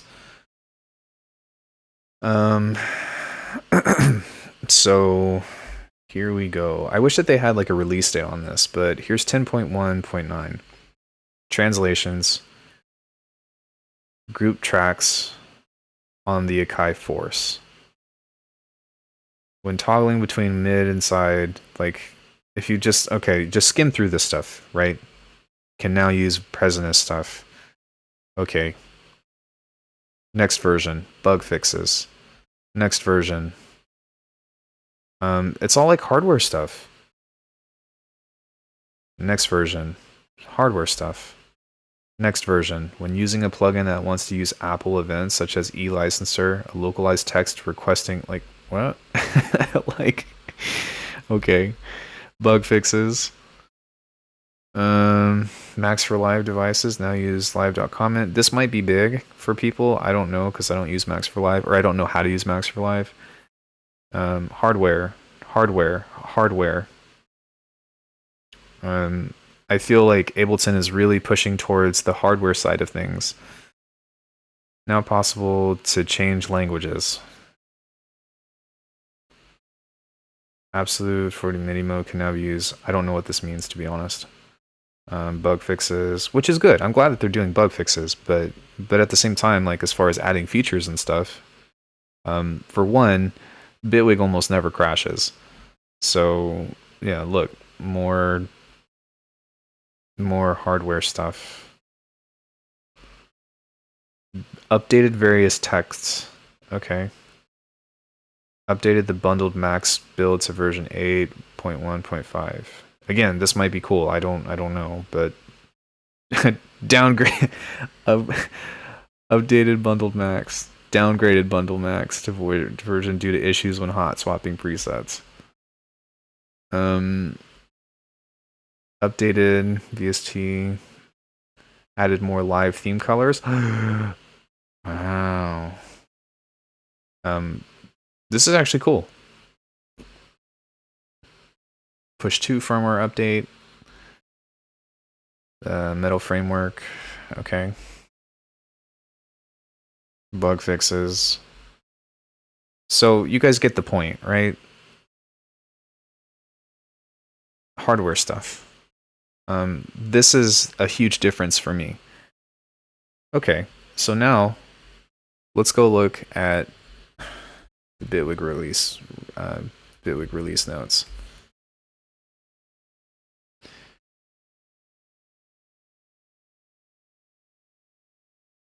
Okay, so I'm not going to go through all of these, of course, because it's going to take a long time. But let's go ahead and start from here. And this is going to be a little bit cleaner, I think, too, to kind of see.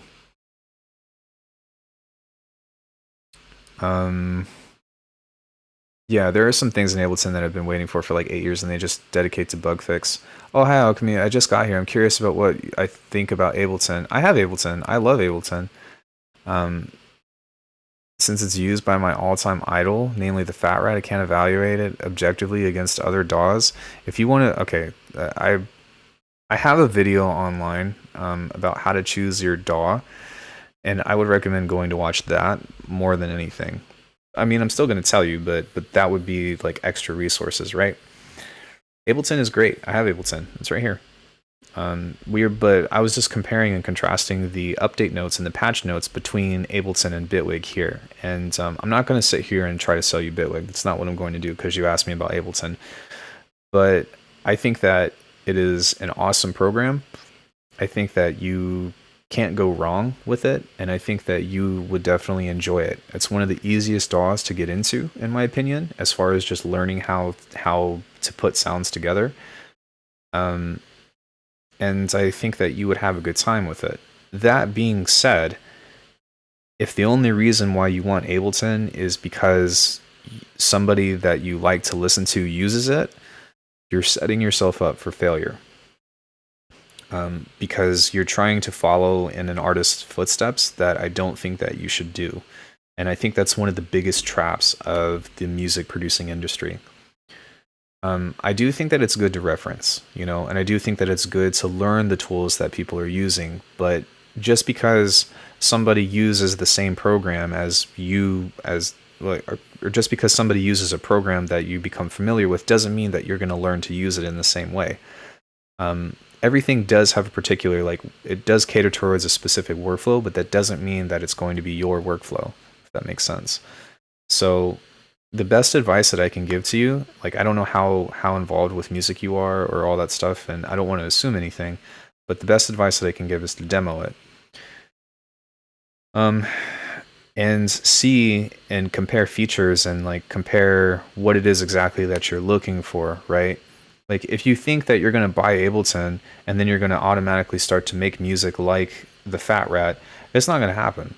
There's so much that goes into this.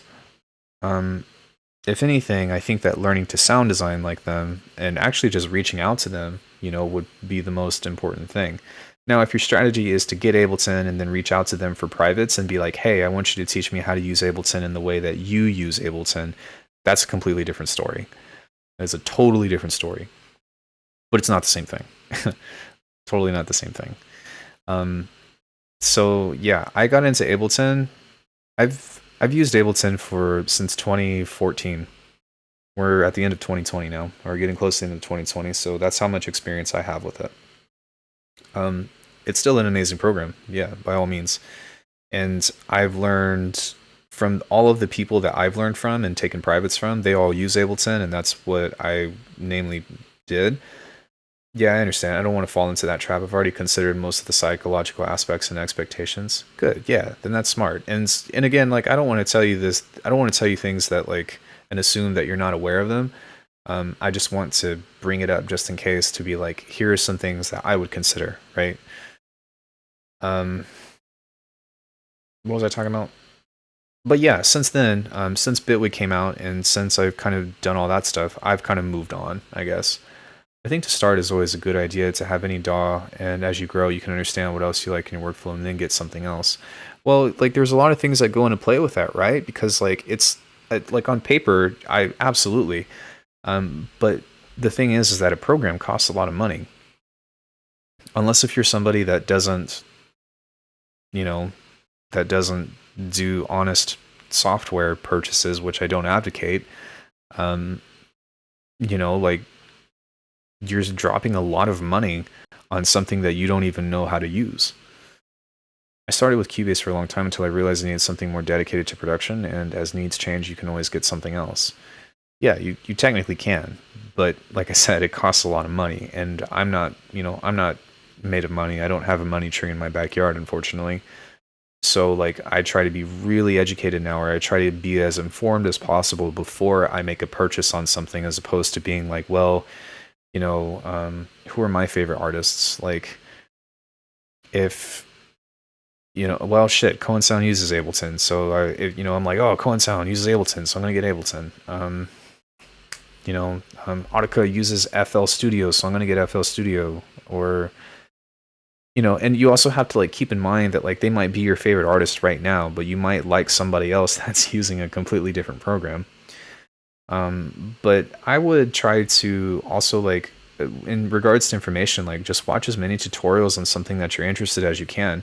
So, for example, I'm thinking about getting SonarWorks right now, because I have a little bit of disposable income and I'm looking to up my quality for production, and so that's something that I've been considering. But I haven't made it a purchase yet, just because I really want to make sure that this is going to be something that's valuable. I think the best option is to just use the available demos and see which DAW you click most with. I really like the fact that Bitwig has a free demo with everything, just no saves. Yeah, and it doesn't expire, right? But there's also like free DAWs, right? There's Cakewalk. One of them, there's a new one that came out recently that I don't know a whole lot about, but it looked interesting.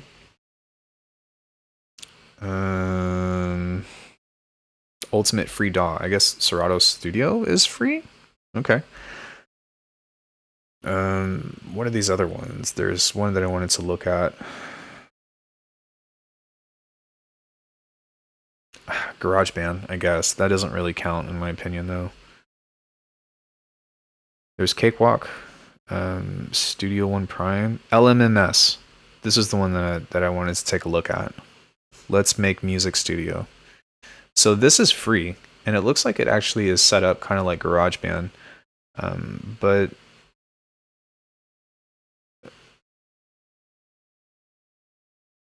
I kind of want to see what their workflow is. So it's open source. It has VST support. It's got 16 built-in stuff. Holy shit. It's got Commodore 64 and Nintendo and Game Boy microchips? What? That's pretty cool. So like, if you were into wanting to make chiptune or something, like you can get it for free. That's pretty amazing. Yeah, so it supports VSTs and stuff. So like, and I'm sure that it has some kind of sequencer on it and all that. So if you're just wanting to like figure out how to get into music, I would go for this.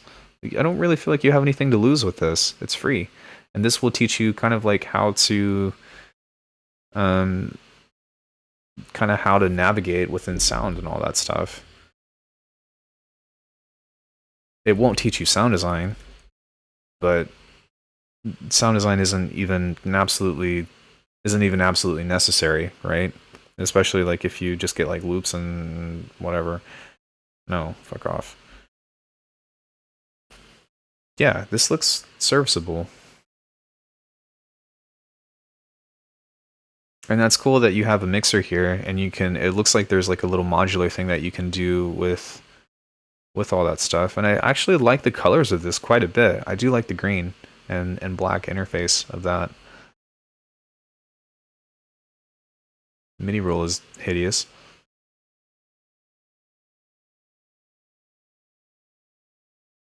There's also selections of synthesizers involving various synthesis types: FM, wavetable, subtractive, additive, and physical.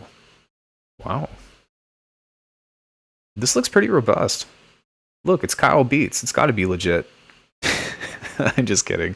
I don't even know Kyle Beats. I just see him on every fucking ad on every YouTube video I watch all the time. So I'm just going to take one of these presets, and then there's skins too. It's pretty interesting. It's free but powerful.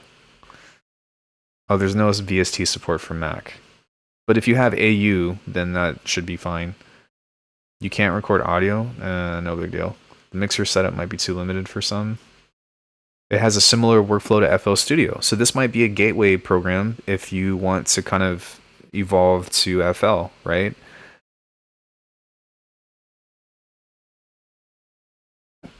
So, and then here's some comparisons. That's pretty cool.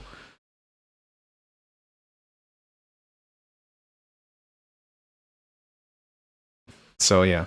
Anyways, those are some things that I would consider within that. And somebody asked me, will the new wavetable stuff and the grid replace Serum? No, but this is cool.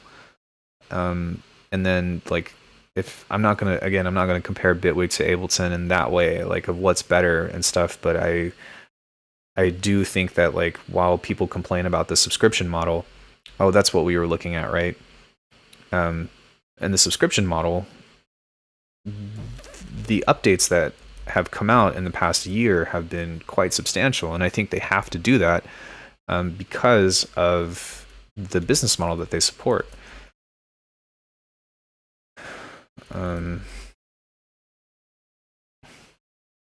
So like Bitwig 3.0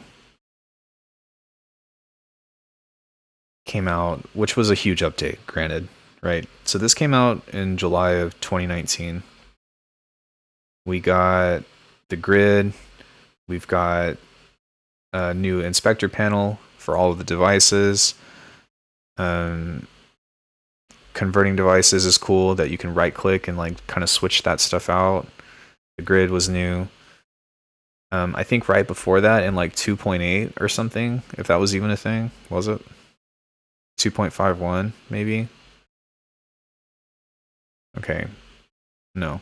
Update 2.4 was the sampler. That was a big thing. Maybe it was 3.1. They added a vocoder. It's in one of these. So like the updates that they're coming out with though are pretty substantial that they're doing within these stuff. 3.1, new micro pitch, pitch 12, the new transposition stuff, new cultural tunings, new quick draw actions like automation features, slice and place. This one is really freaking cool. I use this quite a bit. I didn't know that this was only just recent in 3.1, but this is pretty awesome. 3.11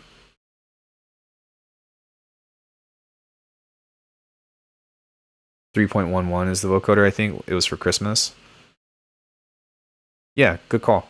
So yeah, 3.11 came out with a vocoder, which I think is I wouldn't say that it's better, but I would say that it competes with vocodex. I'm just like saying that and treading lightly, because there's going to be some FL gang person in my chat that's going to be like, dude, vocodex is the best ever, which is fine, you know. We all have our opinions and stuff. I'm merely trying to make an observation though, right? The fact that we're getting updates far more frequently, and these updates are usually much bigger. Most of the time. So yeah, I mean, those are the things that I would consider, you know. And Bitwig is still pretty new, right? So like Ableton has so many like features and stuff built into it already. Maybe they're running out of ideas of what to do, and that would make sense. And maybe there might come a time where, you know, the subscription model behind this might change, because they're going to be like, all right, well, I don't know what else, you know, we don't know what else to add to this to make it better. So there's that. But yeah, I don't know. I really enjoy this program. It's a lot of fun to use, and I've written, in my opinion, better music from it. My sound design has definitely improved quite a bit. Go look at the neuro basses that I was making in Ableton versus the basses that I'm making now. Like, they're totally different. And that's, you know, part of it is from practice, of course, but also like the tools that have become available have changed substantially from what I'm able to do and what I'm able to kind of tweak and monitor at a much more efficient level, right? So aside from that, that would be that's pretty much it for all the updates. Does anybody have any other questions regarding anything? Anything that you would like to ask about regarding the new updates?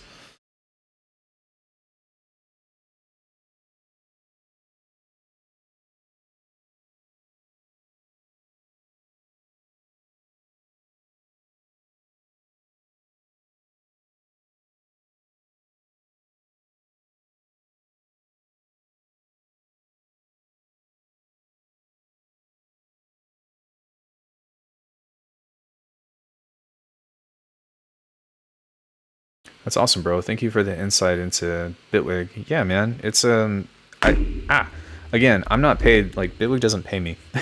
I'm very passionate about this product. How good is the vibrato? I think it's pretty good.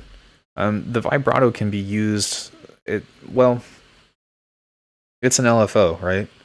It's just an LFO that has certain parameters on here, kind of tweak. If I upgraded, did the faceplant upgrade? Did they just release an update to faceplant? Is that, do they drop that? Still no multi-stage envelope? Weird. I mean, they still, I mean, 4-stage, right? I honestly don't care about.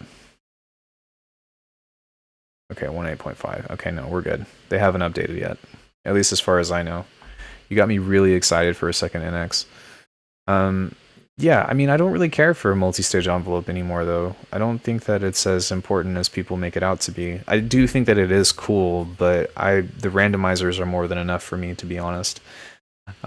So yeah, sorry, regarding the vibrato, it's an LFO, but it's set up to have certain parameters that just make it less clicks, right? So it's a more efficient thing to kind of access to for a predisposition thing. It's a very specific modulator for a very specific purpose. So you can set it to the mod wheel, or you can set it to manual and all that, which is kind of nice. So, you know, if you don't have a controller or something, then you can kind of set it on there. But I think that it's fine. I think that it works pretty well. I like that you have this threshold too of what you can cycle through. I think that's a pretty nifty thing. But I wouldn't say that this is one of the smaller things as far as the Bitwig update.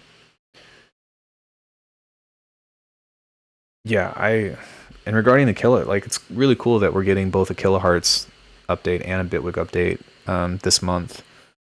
Hopefully that doesn't get delayed. I'm really excited for very specific reasons. Wink, wink, wink, hint, hint. I know nothing. Or do I? Maybe. But yeah. Was there anything else that I missed in this update? I don't think so. I think we did a pretty good job of covering all this stuff. Polarity had a stream yesterday where he covered it. Does Bitwig work a little bit more like Reason?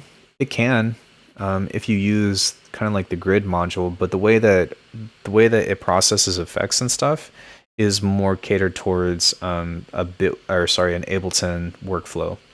So instead of having a rack, you move from left to right on this, and you stack effects in this way. ROM. But you can split signals and stuff by doing grouping, and then it also supports something called nesting devices. So if I just wanted to have a device within this in itself, then I can drag this, and then now this is one single container. And then this is being routed to here, and then I can have a global effect or an overall effect over the whole processing chain of, like, let's say like an EQ or something. And again, like, I can stack this in between and go in here and do all that stuff, but that's kind of the way that this is routed. You can also do note effects in that way too, so anything that processes MIDI. If you go into the grid though, and you like to do sound design in that way, then yeah, this is kind of like, no, it's not like Reason. It's more like VCV rack, I'd say, because of the way that this routes. It doesn't look like a hardware emulation, right? This is more so like Patcher, Max for Live-esque stuff, to where you can kind of draw things through there, if that makes sense. And that might, I mean, whenever I think of Reason, that's what I think about, is like having the analog rack style thing, to where like you connect cables and all that stuff. But there's this is a lot more seamless in my opinion, and it's also a lot more digital looking. You do have the routing possibilities. That is definitely there. And the other thing too is, like, within modulators and all that, like this little plus button that you have, or I'd say that this actually looks like a little key, but this thing has the ability to control anything that can be automated, which I guess is what you would call a modulator, right? So if I wanted to, let's go into here. If I wanted to set an ADSR to something, I can go right here and just click on this, and then anything will highlight blue that I want to change, or that I can change for that matter. So if I wanted to have this here, then I can go into the ADSR and set this up, and I can set this to multiple things. So that's kind of the modular introduction that this introduces. And the reason why I like this so much is because I'm still able to have the workflow of what I'm used to with an Ableton, but I'm also able to access more actual quote-unquote modular environments from something like the grid or from whatever else, right? It is really cool that you can create your own custom like patches from this, but it also has an effect grid. So you can go in here and start to theoretically quote unquote develop any of your own devices that you want to do. So you can do like multiple distortions if you wanted to, right? You can come in and create like a multiple like crazy chain and start doing signal splitting and whatever it is that you want to do from here, which is freaking nuts. But yeah, I don't really do a whole lot of stuff in here. So if you know like what the models look like as far as like what you would need to go to set something through, then essentially you can create almost anything within this as far as an effect goes. Have you ever used the output of a Bitwig track routing into the grid for FM modulating oscillators in the grid? You can import every source with the audio input module, even your voice. Yeah, but you have to record it, right? So like if you go in here, you have to use that. I don't think it's the audio sidechain. There's something else, I believe. I don't remember what it's called, but you have to record it out, I want to say. But why would you... output of Bitwig track for routing into the grid. You can import every source with the audio input. Oh, it is called the audio input. Audio input.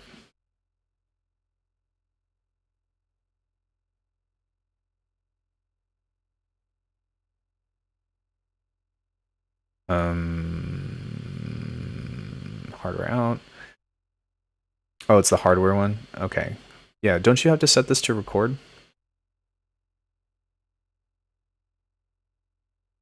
I want to say. Or is there an actual like record, or that's a separate thing too? So no, I haven't sent the output of this into something else, but I could try it at some point. I mean, I would technically know how to do that.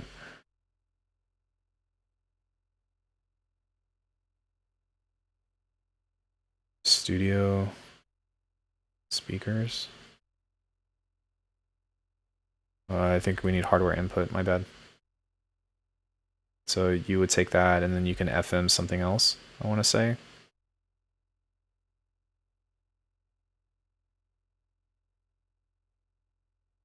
Would you automate the... Okay, you'd have to do it through that. Okay, because it's hardware. Ugh, that's a lot. When I have a mic on my interface, so I can't actually... So when I'm streaming, I can't actually record. It doesn't work. And I don't know why, and I haven't been able to figure it out. But if I go into my settings and I go into my recording device, which is Rode NT, I have to have a multi-output device in order for you all to be able to hear me on stream.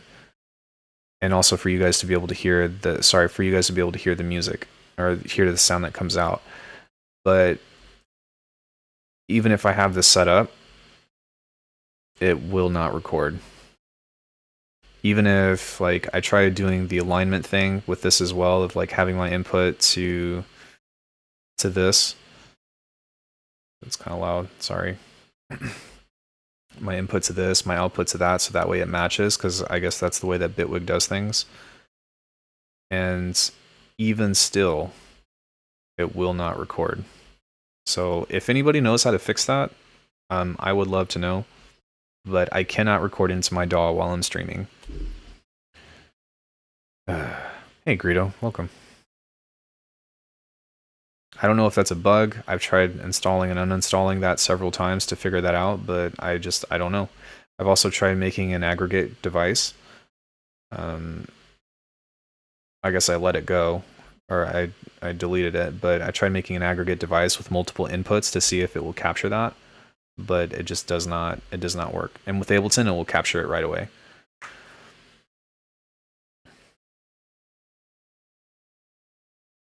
Like, I don't even have to set it up, it just works.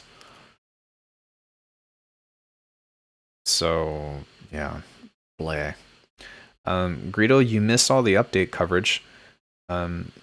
But yeah, that's good stuff.